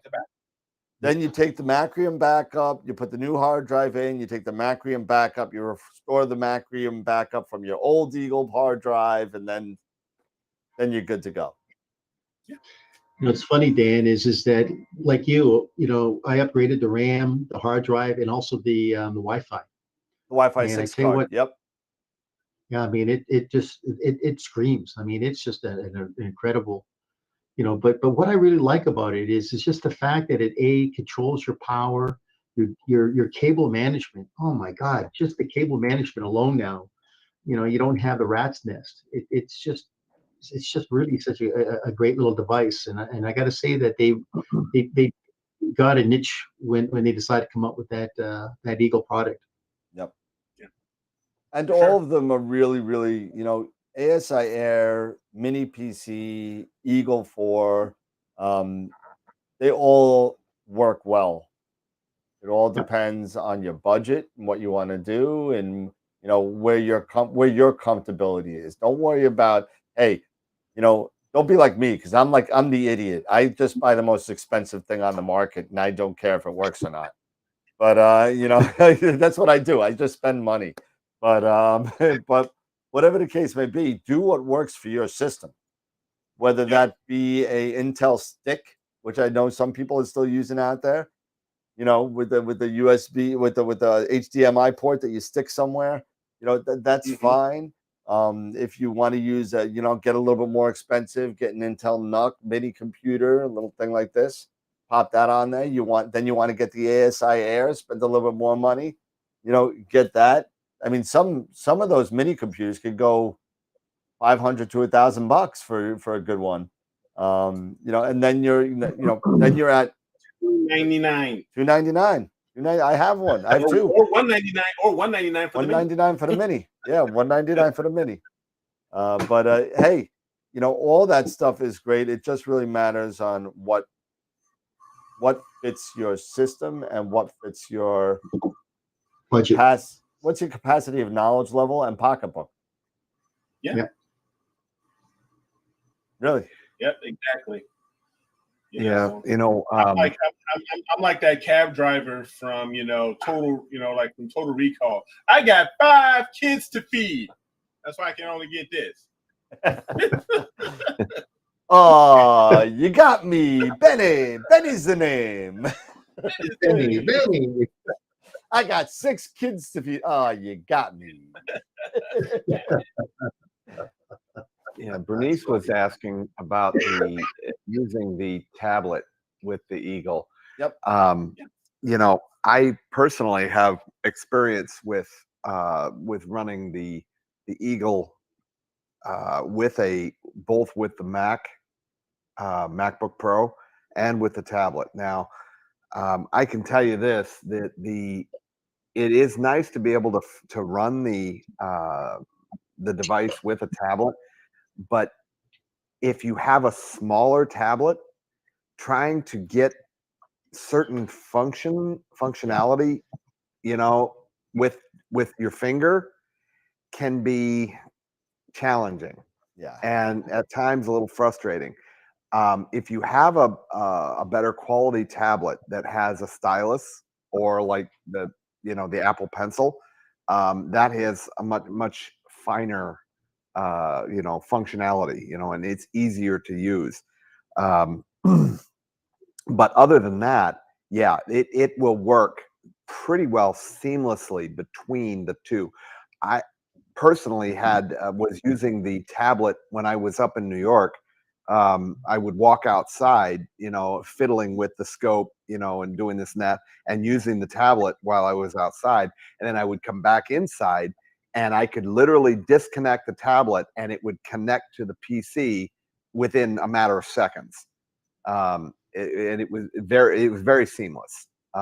So that is a nice feature to have. But if you're going to use a tablet, my advice would be to get as big a screen tablet as you can find. Yeah. And you can also, because I have done this. I did this in Minnesota. You can manage the ASI Air remotely, not just from your home network and from your phone or everything. You can do it from your phone, and you can do it from a tablet if you're traveling, or from your laptop. You have to just basically download. You can download BlueStacks, which is a free Android emulator, and then you can install the ASI Air app on your computer, your home computer, to run it from there. And you can then install remote access software such as VNC Viewer or Team Viewer, anything like that, any type of remote access software, back to your home PC, and fire up BlueStacks and an ASI Air app on your home computer and connect to your ASI Air device. So it is it does take a few extra steps here and there, but it can be done. And so you can also take that into account as well for doing things remotely. Yeah, the funny thing that you mentioned that, and you'd be amazed about how many times that I've gone to, that I do astrophotography and rig setup stuff, in other people's houses. And I'll stop in the middle of a class and say, "Can you excuse me 1 second?" And I'll take out my laptop. I said, "What's your Wi-Fi?" Here, and they give me a thing. And then I log into my Eagle that has been running and doing the sequence. And I just wanted to see if it was on track. And they're like, "What are you doing?" I was like, "I'm imaging." "Well, oh, what do you mean you're imaging?" I was like, "Yeah, I set it up before I left." I just want to see, It was so funny. I was at a employee network conference for my job Minnesota, in right? in Minneapolis, Minnesota, in the Twin Cities. And we were having, and it was about hundreds of us. We were all out having dinner. They closed up this restaurant, or what have you, in this entertainment spot, and rented it out. And we were all getting together, and we're all introducing, and we're networking, and we're talking. And certain people were asking me, like, what are certain things I like to do outside of work? And I told them about the show, because I had to leave a little early than everybody else, because I want to catch up with my boys here and catch up on the show. But I'm also an astro imager. And they said, what? And some people weren't familiar with it, but others were like, "Oh, that's cool. You're into astrophotography." Yeah. And I actually, on my phone, went into the VNC Viewer and to my ASI Air, and showed them. Right now I'm actually imaging.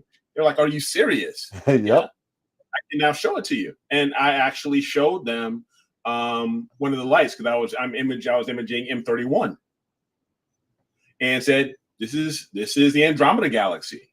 Have you ever heard of it?" They're like, "Yeah, I've heard of it, but I've never seen it, really." And now you have. Well, Well, there you go. There it is. That's They were, and the conversation was like, wow, it just blew their mind, and they were having a lot of fun and stuff like that. And they were like, do you have any other pictures? And I'm sharing with them my Astro Bin page and all these other things. So you're just getting the word out there to people who may not be aware, that there is a whole, there's a big whole universe out there. So yeah.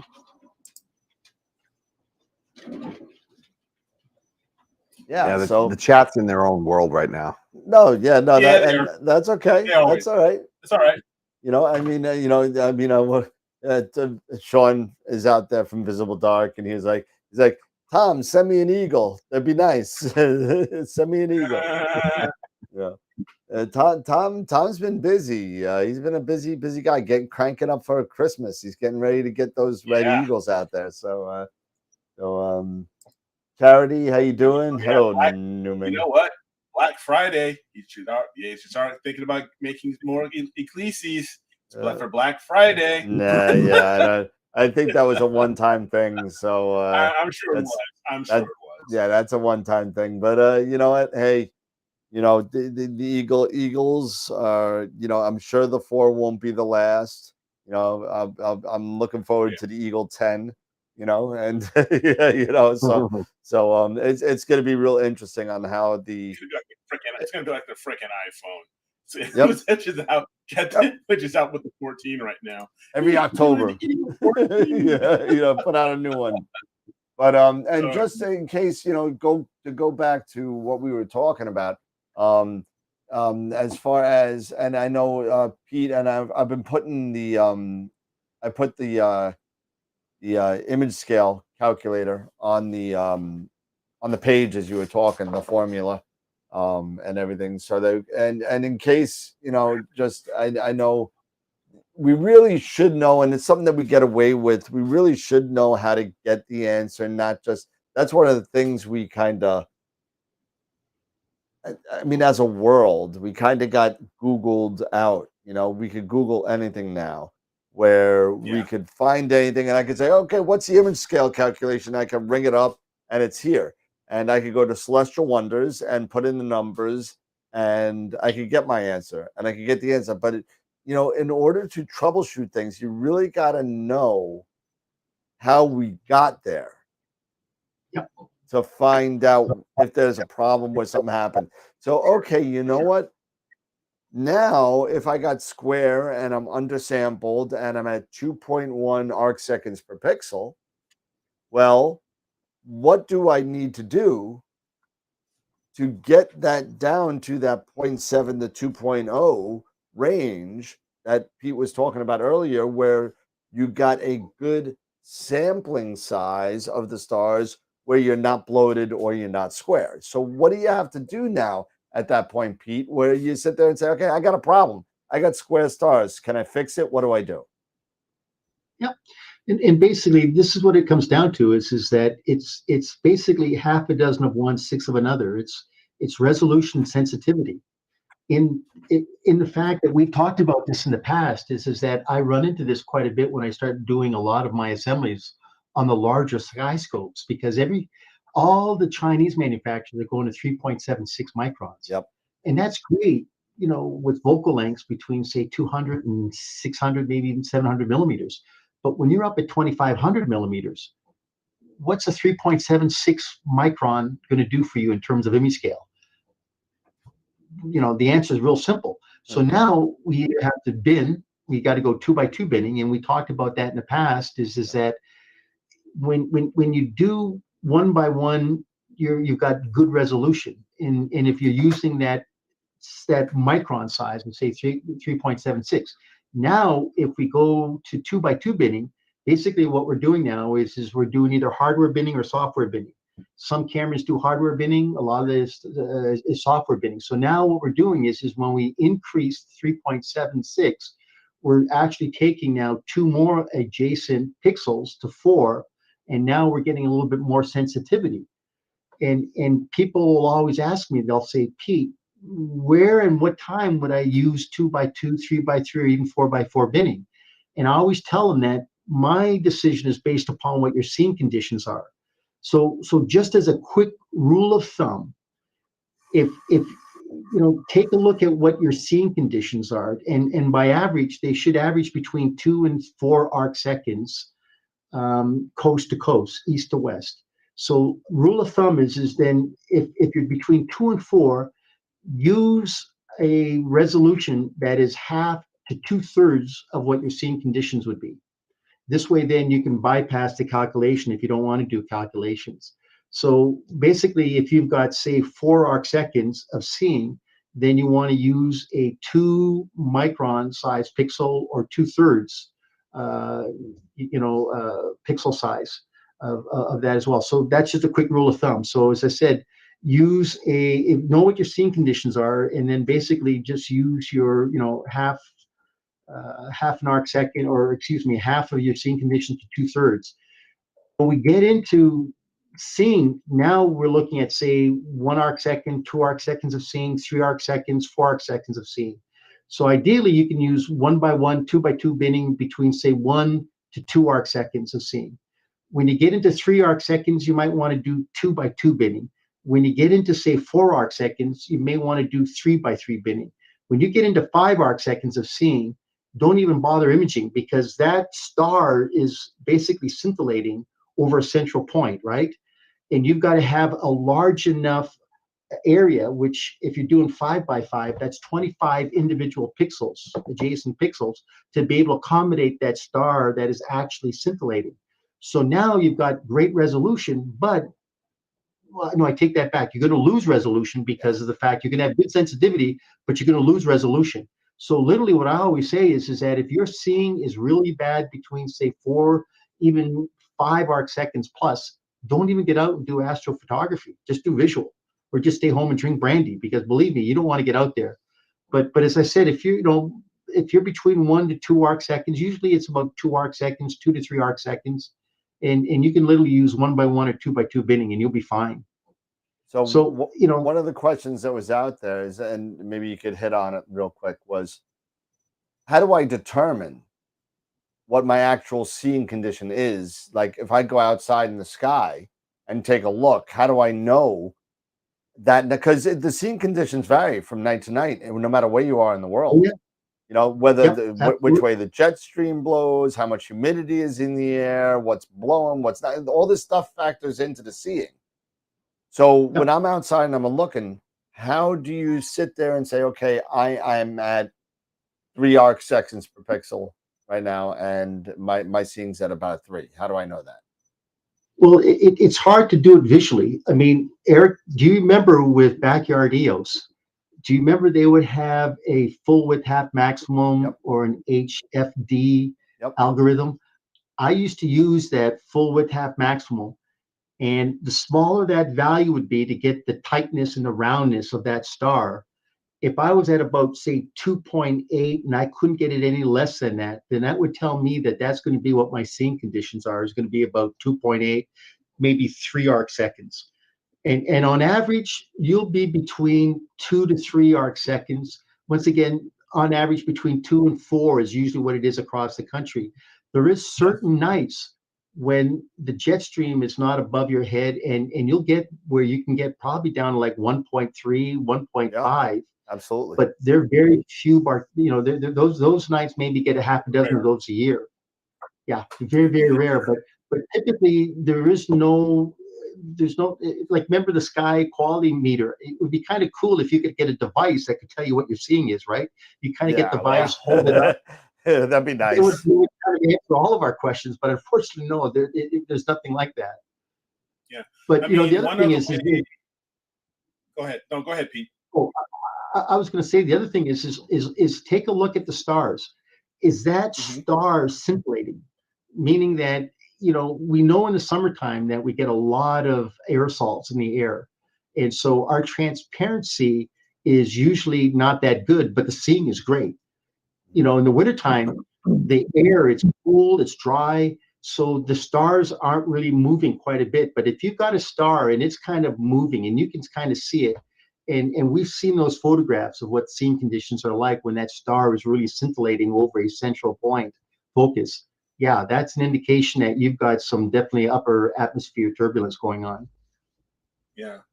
One thing that I was going to say was for users of the ASI Air, it's very similar to what Pete is saying, is if you start a sequence, if you are either, or even just testing, right, doing previews, what you can do is go to your target, begin auto guiding, and maybe decide if you don't even necessarily maybe need to auto guide. Take a 10 or 30-second exposure of your target, perhaps. And then there is a selection called Detect Stars, right? So when you click on Detect Stars, it will calculate the HFD of the stars in your field of view. So just like what Pete was saying, if those stars are in that 2 to 3 second, 2 to 3 arc second range, or to 2 to 4 arc second range, then your seeing is most likely going to be fine. But if it is above that, then you may have some sort of issue. I mean, if everything's in focus and everything looks, as far as you're in focus and all that, and you take that long exposure and it's above, 4, getting, creeping up above 4, I'm even saying like 4.5, getting up to 5, 6, what have you, you need to either take a pause and assess, hey, is there something going on, either with my equipment, and make sure I'm in focus or anything like that. Or, hey, yeah, you've got some sort of seeing condition, some seeing issue, and maybe you just need to hold off for the night or what have you, or for however long you think you may need to before you start your imaging session. Now, there are pieces, again, we are in the internet age, the information age. Yes, there are websites such as I believe one is the Clear Dark Sky, Yep. Which gives you can get so close, where you can get your seeing conditions, your visibility. There is Astropheric, where you can do the same, where it gives you your transparency and your seeing. So, like, as you can see right now, in my area, I'm all white because it's raining out there, but to Pete, to Scott there, his seeing, it gives you ranges, right? And the lighter the blue, the less, the poorer the seeing, the poorer the transparency is. You want to get it, like that dark blue. It's dark. That dark blue is the ideal. So just keep those in mind as well. Take a look at some of those apps and that software that's available out there. Yeah. So somebody was talking about, I'd say Scott C from Niagara Falls was talking about the Pegasus Uranus. Now as far I put it in the chat, but as far Uranus? Yes, the Meteor sensor. Your Uranus or my Uranus? Definitely, yours is probably darker than mine. So I mean, Anyway, Lord. But as far as I know, the Uranus Meteor sensor is it's a hyped up a sky quality meter. That's what it is, and it doesn't give you an actual seeing. It doesn't give you seeing. It's all atmospheric. It's all about temperature, humidity, dew point, and stuff like that. It'll give you, but it won't give you anything as far as seeing conditions. You could make an assessment of it based on humidity and darkness, but it's still not going to be close. You're taking a guess. Yeah, the key once again is basically, like Eric was saying, is like even when you do PhD 2, right? You're focusing on a guide star. Now, typically, you don't need to get perfect focus because you're not really focusing on the outside of the star. You're looking at the centroid of the star. But if you can get it pretty close, it'll give you a good idea as to what the the half flux diameter is.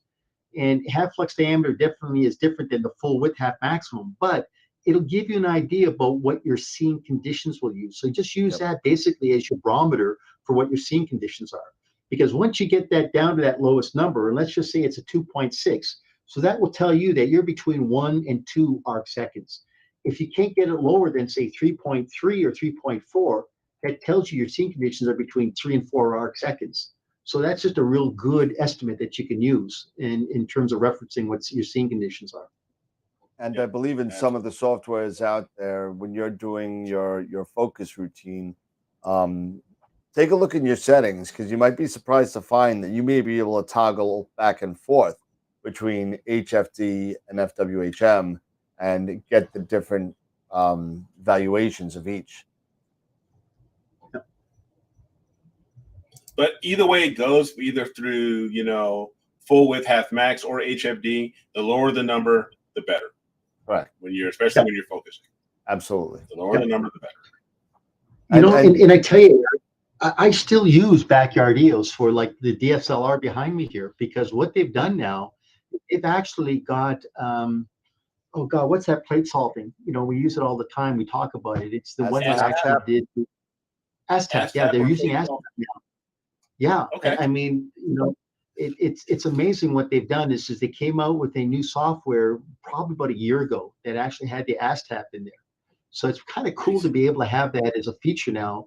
And I know that Galen is going to probably be coming out with a newer version with some more features on as well. But I agree that for a Nikon camera or a Canon camera, you can't really beat backyard EOS or backyard Nikon. It's just a great little data capture software.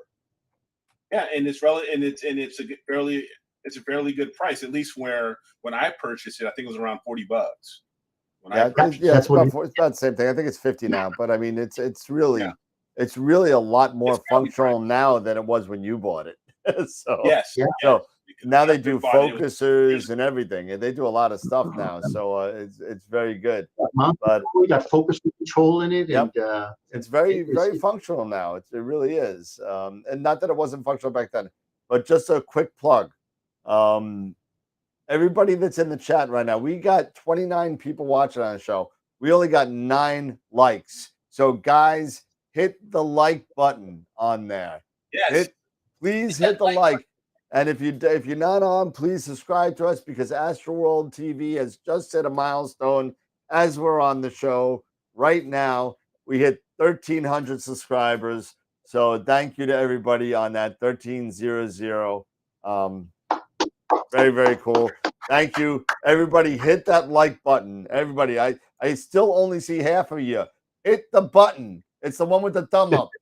The thumb up. There you go. One more. Nice. Keep going. There we go. There you go. We're up to 20. Come on. Everybody hit it. Hit it. I want to see all 29. I want you all to log on with all your different emails. Every single one of you have about 30 emails. Go on each one, sign up, subscribe, and hit the like button. We're at 21. So where is the Dan is just okay button? That's on the website, and it says PayPal, please donate. That's what that is. So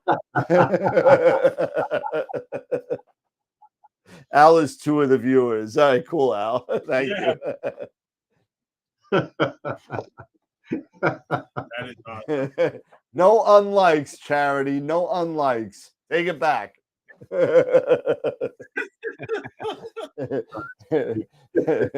23 people. Thank you so much. Really awesome. The more likes that we get, the more the algorithm likes us. So the more people will get to see what we do. So just please do that every night. It'd be great. Yeah, because that's definitely a way to help sharing the show.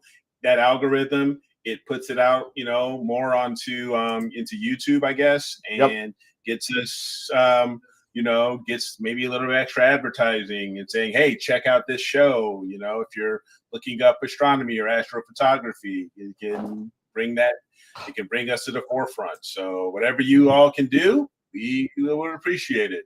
Yeah. So Jay, AZ4 runner, wanted me to talk about the two raffles that we got going on. So there are, if you go to the AstroWorld webpage, and I'm going to go to it really quick, and I'm going to share my screen really quick. If you just give me 1 second, I'll just get back to that, and we'll go to desktop. There we go.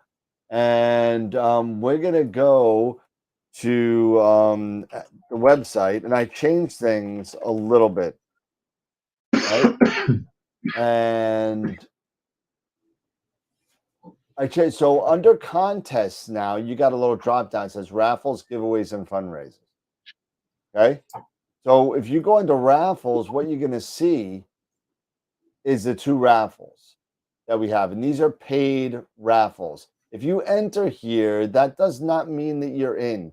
That means you are interested in it and you've told me you want more information.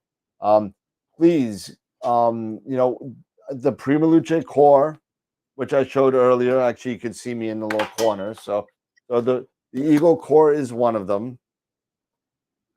We spoke about this at length, as well as the ASI Air, but it's $5 per raffle, and you get 5 for $20. We have a couple of people that have done it already. So please, if you're interested in the Eagle Core, this is brand new, never been used. So that's the first thing. The other thing is I have a bunch of these. And these are Lenovo ThinkCenters. I have 5 of these. It's an i7 Pro with 8 gig of RAM and a 0.5 terabyte solid state drive. Pretty decent for a mini PC. Unfortunately, it's not a 12-volt PC. It does require a power supply. So, again, but even somebody was saying even the RAM and the SSD is worth more than $5 in here. So if you want it just for the SSD, feel free to buy it, get in the raffle, and rip the sucker out and use it somewhere else. But and that's fine, and I'm okay with that. But it's the same rule: $5 each, 5 for 20, and we do it just on the wheel, and we'll do that at the end of the year as well, and we'll give away all of them. So please, if you want that, also, if you want to go the fundraiser. The only fundraiser we have right now is L.A.S. And again, you just PayPal me at right there. And then please make sure you put either the raffle or the fundraiser in the notes so I know where the money, what bank account it should go to so we can save up. And then we got the regular one with the giveaways, with all the giveaways that we're giving away, the Pixinsight, the CCTS, Woodland Hills, Optalong. And Optalong's only got one left after tonight. We're giving this away tonight. That we're giving away tonight. And on the last Friday, what was that? You got the planetary filters we're giving away tonight? Yep. And the SHO site is what day? It's the 30th? No, it's the 25th of this month. It's the day after Thanksgiving. We're gonna do it. So that's even if we have a show, because you know what, we may be sleeping. But that's how you can get in there and get involved with all the giveaways. If you want image contests, again, I changed this a little bit, and it just has the picture of the week. Again, there's a lot of them. We have to crown 3 pictures tonight, so the top 3 winners have moved on. But that's it, just to let everybody know kind of what's going on with that, because there you go. That's look at that wheel, man. That's unbelievable. Yep.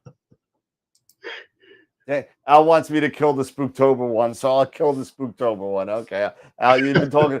It's his picture, so he's allowed to do that. I kind of liked it, so I left it up. So I'll kill that tonight, Al. No problem. Am I still no, Josh, you're not the only one that signed up. I'll tell you right now.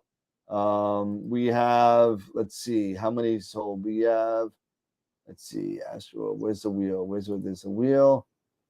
And the wheel for open for the what you call it, for the Eagle Core. We have 16 chances sold. And with the computer, we have 0 chances. I'm sorry, that's a lie. For the computer, we have 9 chances sold. So there you go. So all right. For anybody who is interested in has some pretty clear skies right now, I just got over my ticker. The Torrid, the Southern Torrid meteor shower. Yep. It peaks. They're saying it peaks tomorrow.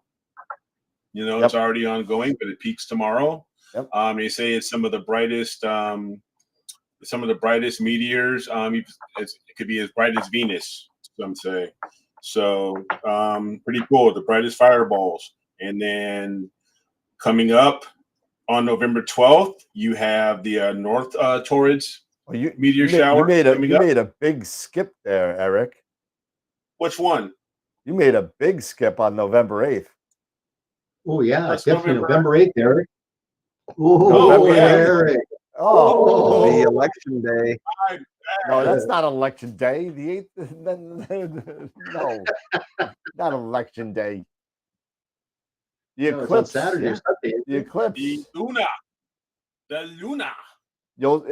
5:16 a.m. Eastern. Yes. The Luna. So 2:16 or so Pacific will be totality. Yeah. So go check it out It'll for be the snowing eclipse. here. Yeah, it's a lunar eclipse. Yep. So that's a big one. What else you got, Eric? You got more meteors coming? Yeah, the 12th is the North Torrid meteor shower. November 18th, the Leonids meteor shower. Yep.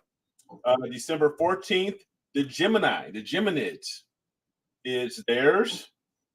And for December 22nd, over in the Ursids meteor shower. It's December 22nd. Those are all coming up. And those are the last meteor showers of the year, I believe. The last major meteor showers of the year are these 5. So nice. if you're interested in anything like that, the Beaver Moon. They call it the Beaver Moon. Really? For November 8th, the Beaver Moon. I don't. Leave it alone. Don't Stop go it. there.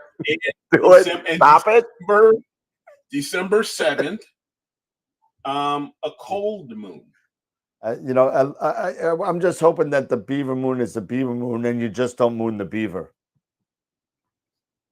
I wasn't going to do it. I wasn't touching that. I wasn't going there. Wally, I think you're a little hard on the beaver. And just on a Oh my side God, note, I got Leslie Nielsen just coursing through my mind right about now. And don't call me Shirley. But oh my God. Yes. But anyway. Nice beaver. Oh my God.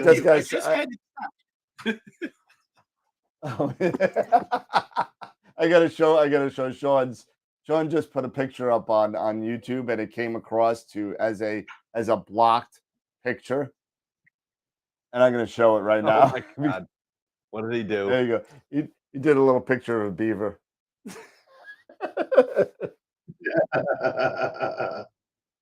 Oh my goodness.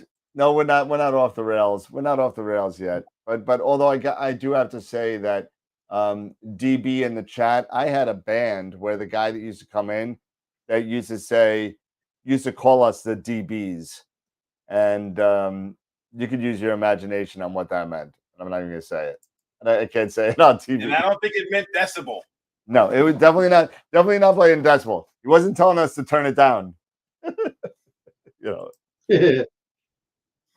But yeah, so yeah, a lot of cool stuff going on. We got the eclipse, we got all those meteor showers coming up. I never understood that whole thing when there's two, what is it? They make the moon a name after 2 full moons in a month. You know, whether it's Yeah. wolf or beaver or hunter or blood or whatever, you know, there's so many different things because we got that nice, you know, somebody made a joke and wanted to make, you know, a 28-day cycle out of the moon. They couldn't have just made it like 30 and made it easy for us. But so it's just you know, it's everything's got to have a name now. Everything's got to have a name. Yeah, I don't know about that, buddy. I don't know. I don't know. What are you gonna do? So anyway. Yeah. Anyway. Exactly, bro. What are you gonna do? Not a darn thing. Not a darn thing. There can be only one. There can be only one. So yeah, DB over there is going to be helping me out and seeing if he's going to be coming over to the house. I don't know what day. I think we said, did we say tomorrow or the 12th? I think we said the 12th, but if you want to come over tomorrow, you can. But he's going to come over to my house and see if there's any possible hope for me in my backyard and give me some thoughts on actually how to get more than 2 hours of imaging in my backyard.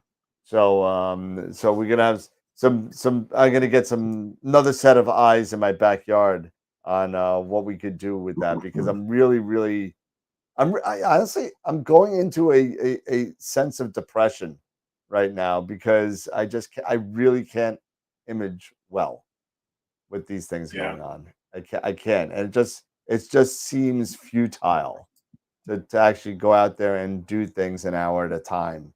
It's been a Dan answer. What's the answer? Answer to what? Oh, Yeah, there was a question. He was asking before. He's like, he asked you a question, and he's like, "I'm waiting on my answer. I'm waiting on my answer." And yeah. Dan, you didn't. Poor So guy Dan, you ignored. didn't. That's the second one. So I will unselect it. Well, Tarek, what's the question? It was so far back. I Copy and paste the question again, Tarek, so he doesn't have to spend 5 minutes hunting for it. Sorry about that, man. Yeah, sometimes when the chat goes so fast, I miss them. So, Tarek, I apologize, but send it again. The answer is 3. No, the answer is always 42. Come on. It's always 42, dude. It's always 42. Who said 3? There is no 3. There is no That was me. There is no spoon. It's always 42, dude. Come on. There's no 3 in astronomy. There's no crying in baseball. The answer is 42 and everything. Jason said, "Where are you at?" Where am I at?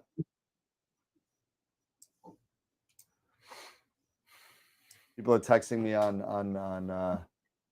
the answer. My thanks, It's Dave. blowing in the wind. Yeah, he's singing Kansas for me. And I'm still waiting. Every now and then I get. Yeah, I get that. Every now and then. He shot a question. You know, he was talking a little earlier in the chat. He was talking about getting a dual band. I saw NBZs going up. Yes, so that's when I blew out. That's when I chimed in. For the NBZ, it is a 10 nanometer. If you want the non-ultra high speed. Yes, if you were mentioning that you're imaging in multiple different focal ratios, so that's the one I would recommend. I gotta show you something. And I think it's great. Personally, if I could share, I would share my screen.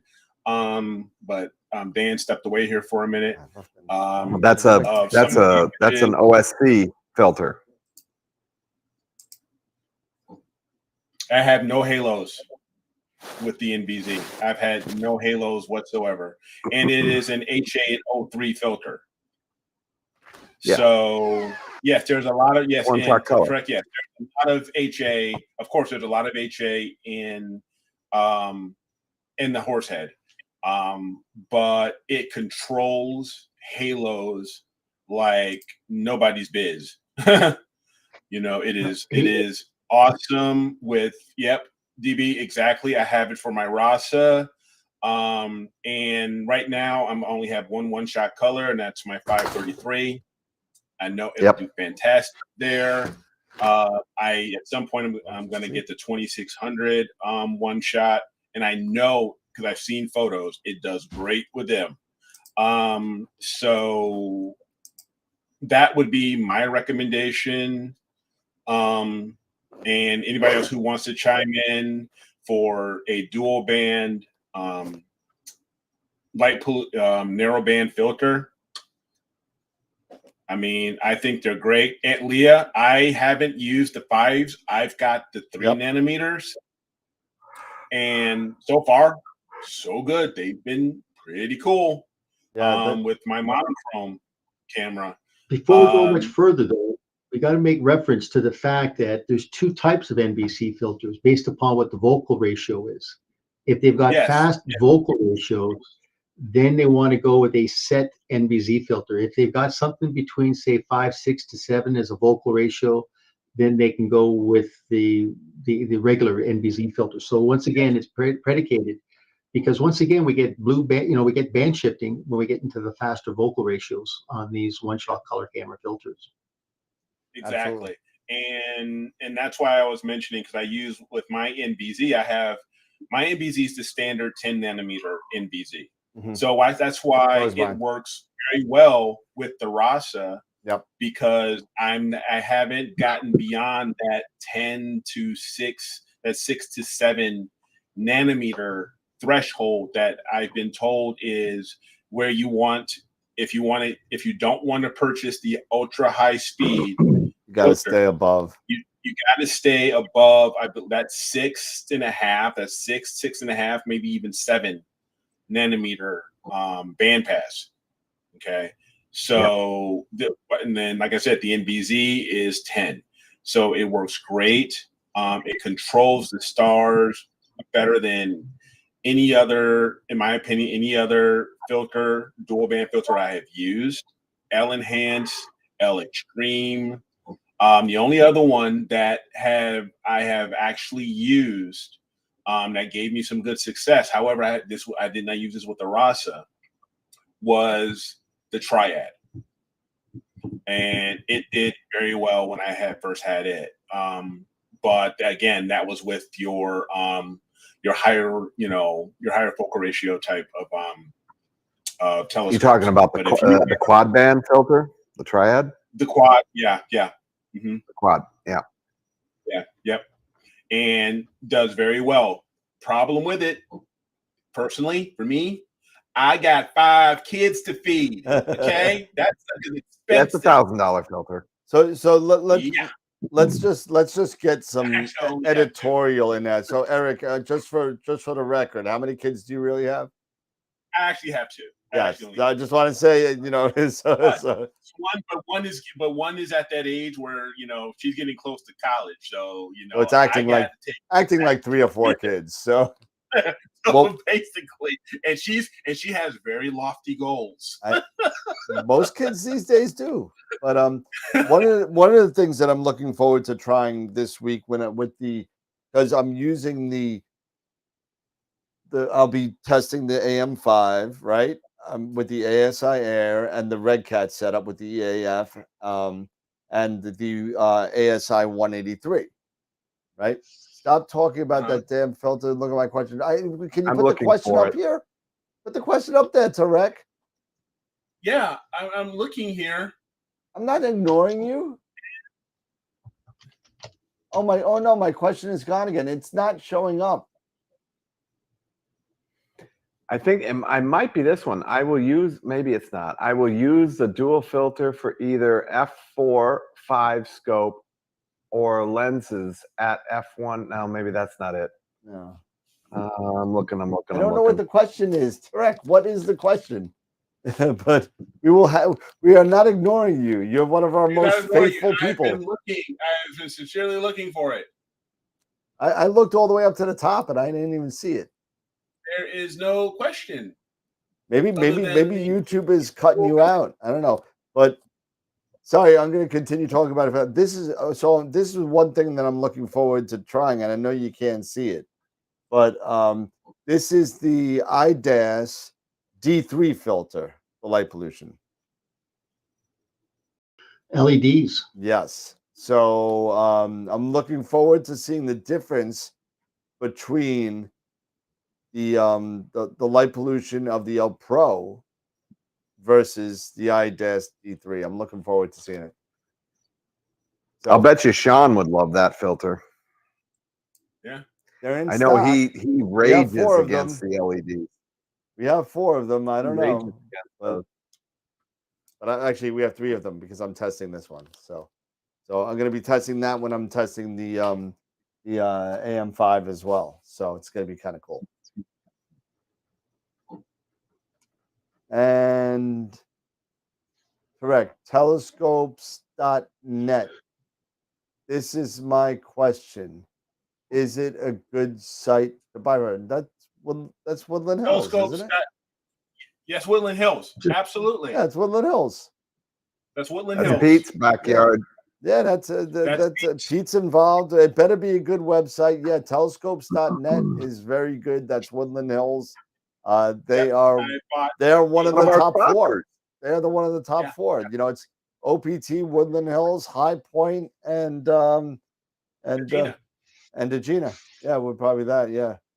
So yeah, very good site, very reputable. They have a really good loyalty. They give you like loyalty points when you buy stuff, so it's kind of cool. You know, I bought a couple of things from them, so definitely very, very good. Their stock is very good, and yeah, absolutely. Not to mention one of their top, technical sales guys is a member here. Yeah, right there. Hello, Mr. Plane Wave, Pete Myers, right there. There you go. Myers, right there. There he is. Yeah. So yeah. Only.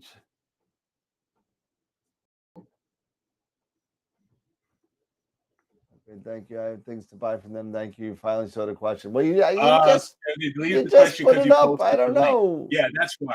That's why, Tarek, because he posted the link. Yeah, only the. Oh, that's why it didn't show up. Okay, I got it. Oh, That's why it didn't show up. Yeah. There you go. But yeah. Thank you, Hogarth, for explaining that. I had no idea that. I forgot that nobody could put links up there besides me. I forgot. That's it. All good, Tarek. All good. No problem, man. We won't ignore you. We love you. We love our friends from the UAE. So I mean, absolutely. But yeah, they're very good guys. But yeah. Well, it's about that time almost. Yeah, let's roll it. We got to do 3 pictures in a month. Sorry, of the week. The Optalong giveaway number 4 and Masters of Pixinsight giveaway. So we got to do all that. So let's do it. Let's do it. Hit it. No problem. So let me get the which one? We'll do the Masters of Pixinsight first. Do that. Where's IP for AP MOP giveaway? There we go. All right, so here we go. This is a Masters of Pixinsight giveaway. And again, I just like doing this for people that are new to the show. What is Masters of Pixinsight? Well, it's a website of 3 people that are they're Pixinsight ambassadors. One's Ron Breacher, Warren Keller, and Peter Pruill. They are all involved in IP for AP and Masters of Pixinsight. What they do for $35 once a month, they do a workshop on Pixinsight. And if you want to go to their website, you could just go to Masters of Pixinsight, MASTR, Masters of Pixinsight. You can find out what the next workshop is. Bless you. The next workshop is actually in 4 days. Dialing down the noise, where they talk a lot about noise reduction processes like Noise Exterminator and such like that. So that's the one that they've been like, it's the AI in that. Russell Croman has done an outstanding job. So they've really been working with that. So that's November 8th, and it's usually $35. But if you win it tonight, you get it for free. And if you're already seen this one, because this is the second time they've been going through this, you don't want this one, you want to do another one, you could use it for any other workshop out there on the Pixinsight. You just got to talk to Pete. So that being said, here we go. And we have a whopping 96 people on this wheel. Woo. Yep. It's crazy, man. 96 people. So here we go. Good luck, everybody. And the winner is Emily Manoli. Congratulations, Emily. Congratulations. Watch your email. You'll be getting an email from myself and Peter regarding how to redeem your voucher for the Masters of Pixinsight Workshop. So awesome. Nice job. Let me write that down real quick because I always forget to write stuff down because I'm a little dumb like that. And I never have any paper ready. So Emily, EMILEMINOLIMOP, Masters of Pixinsight. Okay, beautiful. All right. So now we got to go and we got to give away. Nope, not that one. We got to give away the 1 1/4 planetary filter set. So this includes also the IR pass and the IR cut filter. That's why there's 5 filters here. So that's all of them. So there we go. So we're going to go to another page here. We'll go to AstroWorld. And no, it says Mars Cam because that was the first one I made. And we're going to go to the Optolong. Open Optolong filters. There we go. So this one is a little bit bigger. We have 127 people on here. 127 people on the Optolong filters giveaway. Everyone's getting ready for that SHO set. That's what it is. All right, so here we go for the planetary filter set.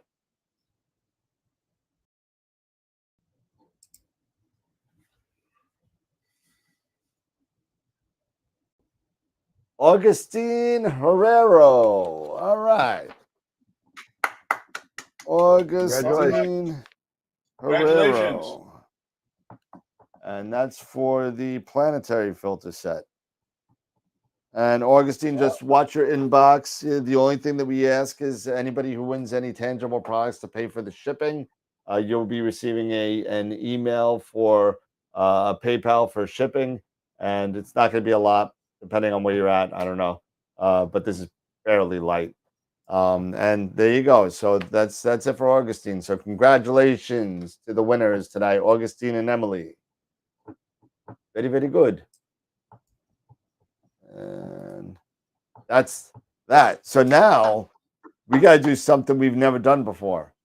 And we have to give away, not give away, we have to pick, well, not pick, but we have to show 3 winners. So this is, I haven't looked at these yet. So I don't know. I just know how many votes that were. There was only 33 votes, which was kind of low, considering the fact I allowed everybody to vote 3 times. So, it's pretty low. So everybody, the more votes that we have, the more of a legitimate winner. Not that they're not legitimate winners, but more votes make it a little bit more competitive. So let's get more votes out there. We had 1 vote out there for 120 something votes, and then it's been dropping ever since. We'd like to get it over 50 votes to make it a nice sample size. So let's get 50 votes out there. So this is how this is going to work before I put it on the screen. The number 1 winner, the largest winner, will be the first one for October that we're missing. The second place winner will be the second one, and the third place winner will be the November 1st picture of the week. And then coming on Sunday, I'll put all the pictures on for October's picture of the month, and we'll start the voting on Monday for that. That's how that's going to work. So we'll all get caught up. All right. All right, so let's go to my admin site and take a look and see who won. And wow, people. And all right, so let me get on the screen here. Here we go. Here's a wild people. And we have, okay, vote for 3 picks. Here we go. So we only have 33 votes, like I said, but here we go. This is what it is. So here we go. The number 1 winner is NGC 7000 in North America close-up of the central of the Cygnus wall. 30 hours of data. I don't see a name here. We'll have to look that up in a second, but they got 17 votes. Then, second one was The Ghost of Cassiopeia by Greg Meyer. And Scott Schneider's Pac-Man is number 3. So nice job to those 3. And I'll put you guys on the slideshow. We could show the pictures, actually. Let's show the pictures. AstroWorld live site. Here we go.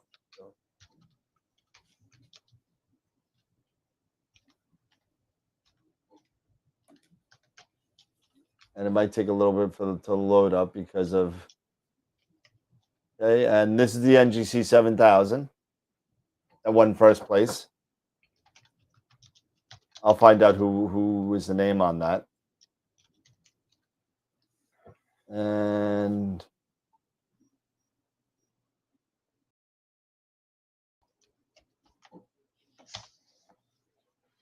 there's a Ghost of Cassiopeia by Greg Meyer. Ooh. That's the second place winner. Nice. Yeah, it's nice, Sweet. right? I love that little ghost thing with the head and the arms out. Yeah. I love that. It's almost like the Grim Reaper. Like the dude, Grim it's Reaper. crazy. And there's a Pac-Man coming up. Take it a little bit to load, though. We had some really good pictures over the course of this last couple of weeks. So we got, all right, so we got NGC 7000, IC 63, and Pac-Man. All right. Oh, the video actually went, huh? There we go. The video actually worked.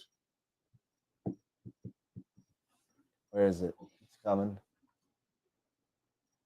There it is. Is the transit. This is pretty cool. Not bad. And there's the Pac-Man. Oh, Pete just asked a question. I'm sorry, DB asked a question for you, Pete. Have you ever seen someone run a plane wave using an ASI Air? I have not. Pete? Oh, I did. I responded back.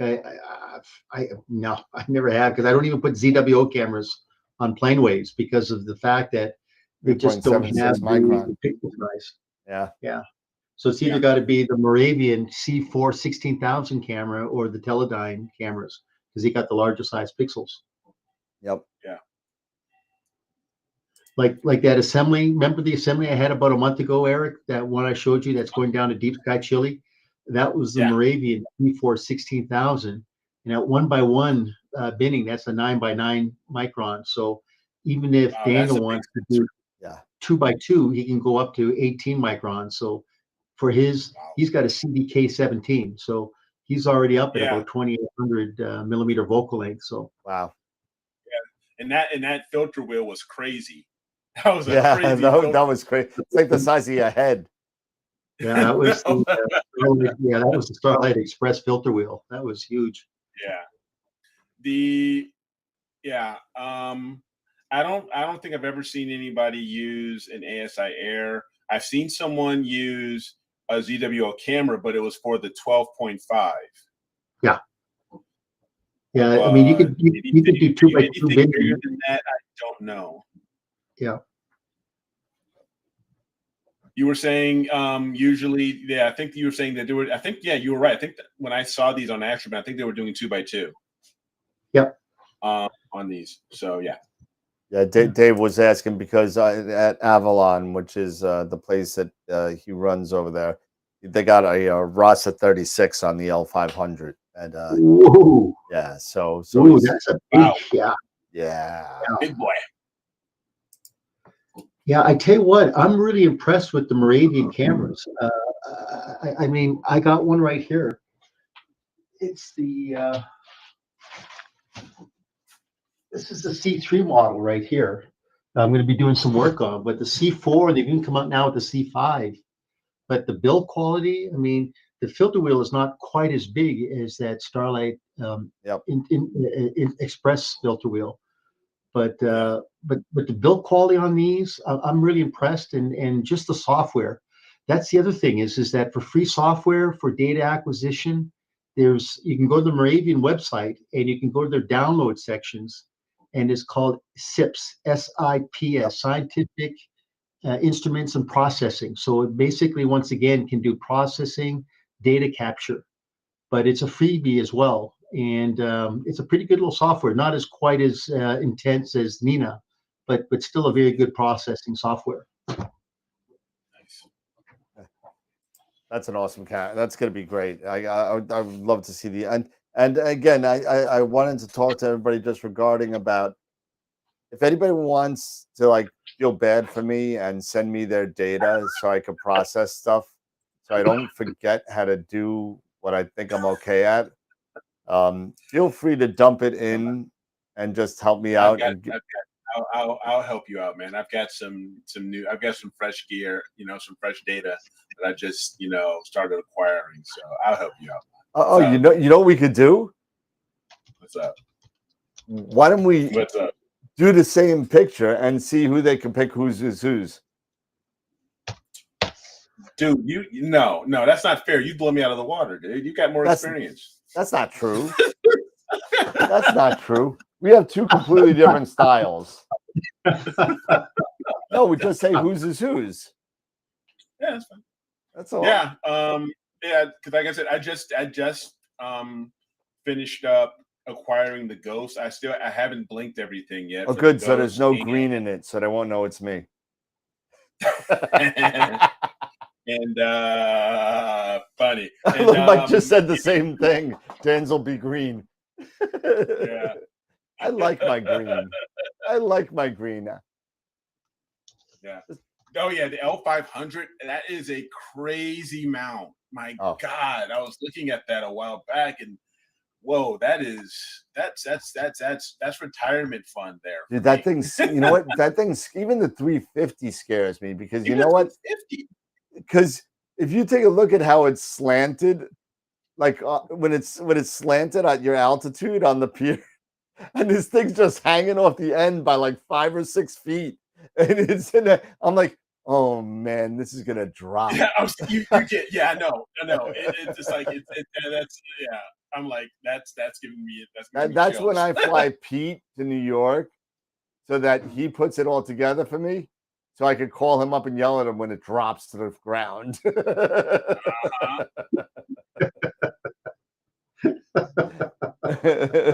Pete, you broke my $20,000 mount.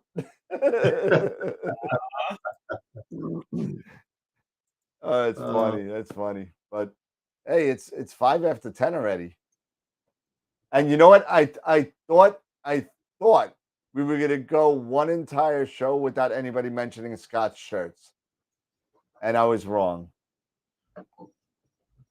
Charity had my shirt. Oh, nice, bro. Nice one, John. By all means, citizen from Canada. Follow my shirt. No, they were saying that your shirt's green. I don't know. It must be that old cheese. I don't know how my shirt's green. It's about as bright red as you can get. We either got green sandwiches or we got brown sandwich. What's the green? It's either very old cheese or very new meat. Something like that. Yeah, for sure, Pete. Yeah. know, I saw your comment. That's totally true. Yep. That's one thing that really is so cool about the plane waves that's gotten me intrigued about these. So I have to put this on my retirement to do and wish list. Is really checking out these plane waves, because don't have to worry about meridian flip if you don't want to. You can do great AP in Alt-Az, as well as EQ. No meridian flip. No meridian flips, anything like that. It's just nice. Goes. That's all it does. That's all it does. Yeah, And for $15,000, it could be yours. Yes, I know. I have to share this with you, is that I was talking to a guy that was on Cloudy Nights probably about maybe in June.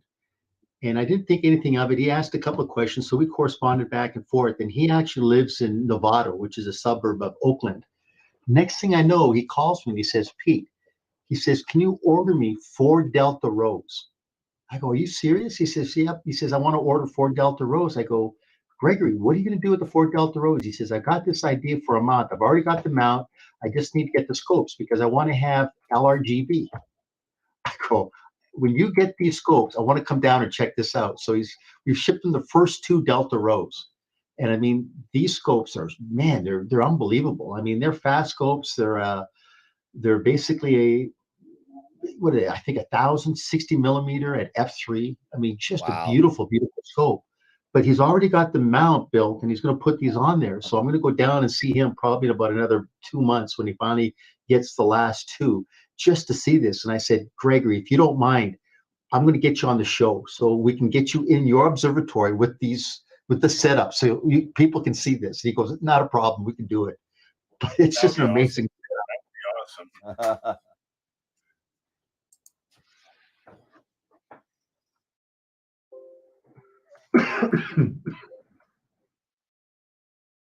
All right. Well, that's it's about 10 after 10. About that time to say, we'll do the bows of good night, sweetheart. Well, no, sorry. Yeah, so we'll just do a really quick and listen, I thought this was a really nice interactive show tonight. I thought it was a lot of back and forth from everybody. I thought it was really, really, really cool.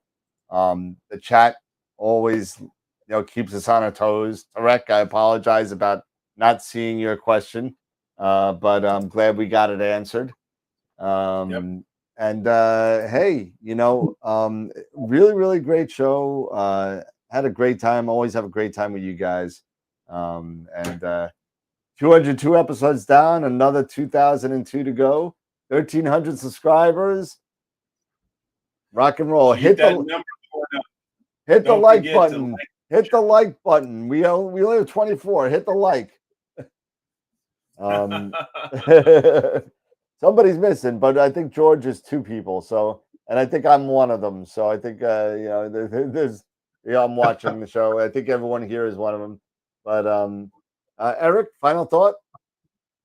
No, again, that's a great show. Really informative, really informative from Pete. So thank you. I thought that was great, to get that information from you on, so we can understand, image, the image circle, and as well as, the right camera with the right scope. So I thought that was great.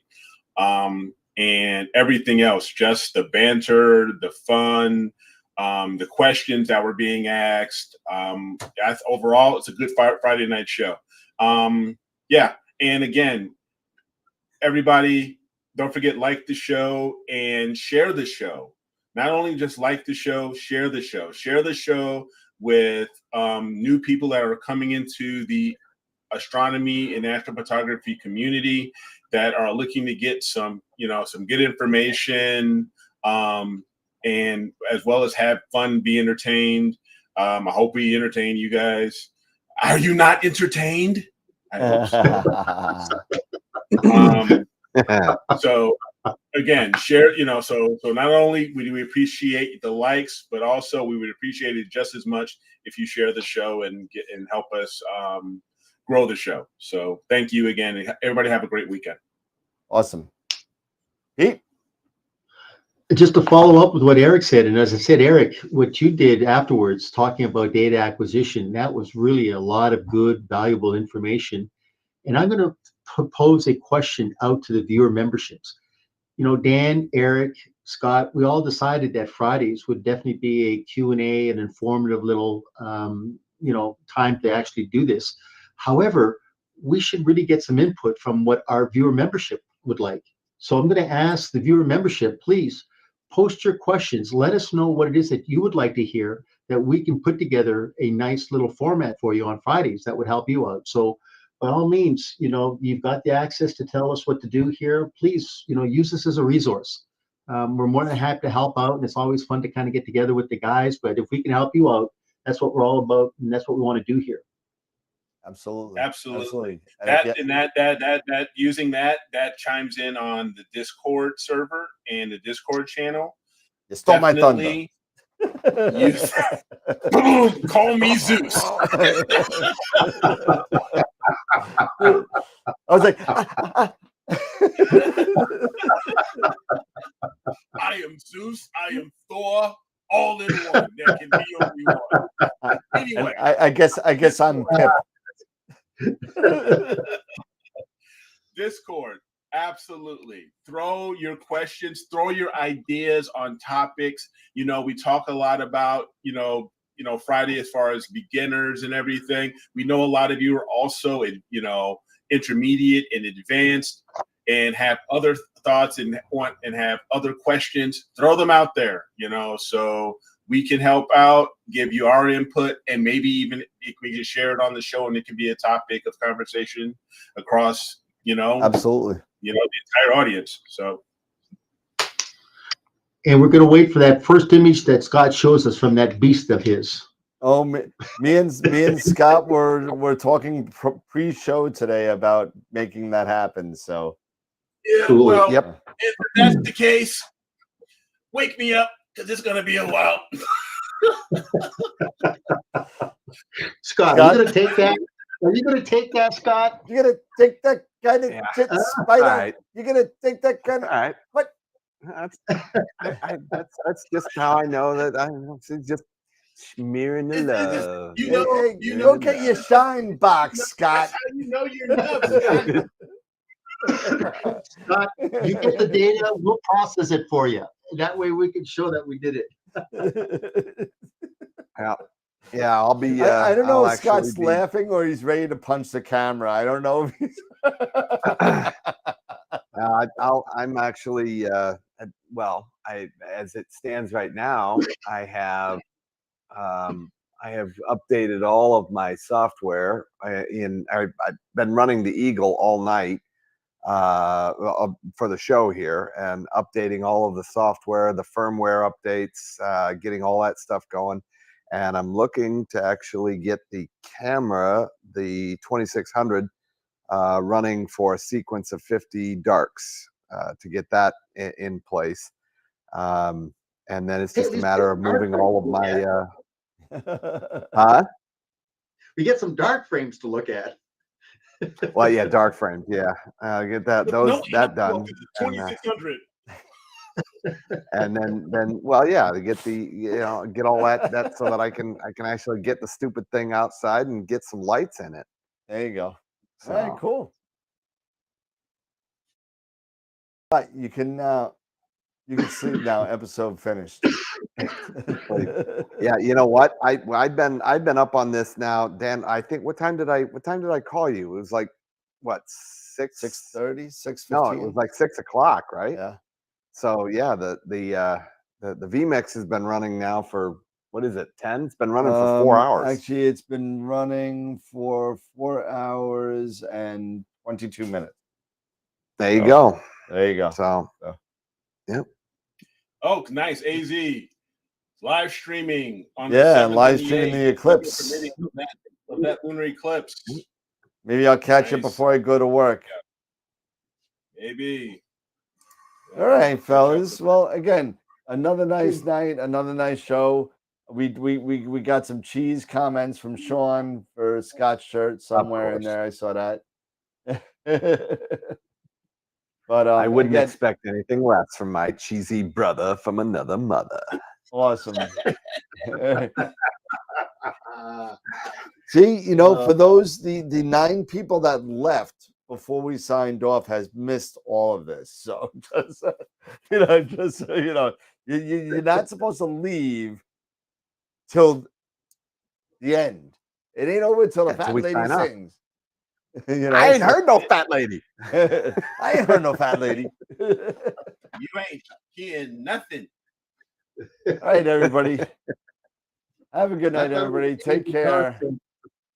Wasn't it Dandy Don going, turn out the lights? The party's over. Party's over. Actually, that was what was that? What was that? Fat guy in the little coat. No. Good night, you all. Keep imaging. You don't have Keep to go educating. home, but you can't stay here. Oh my God, I can't.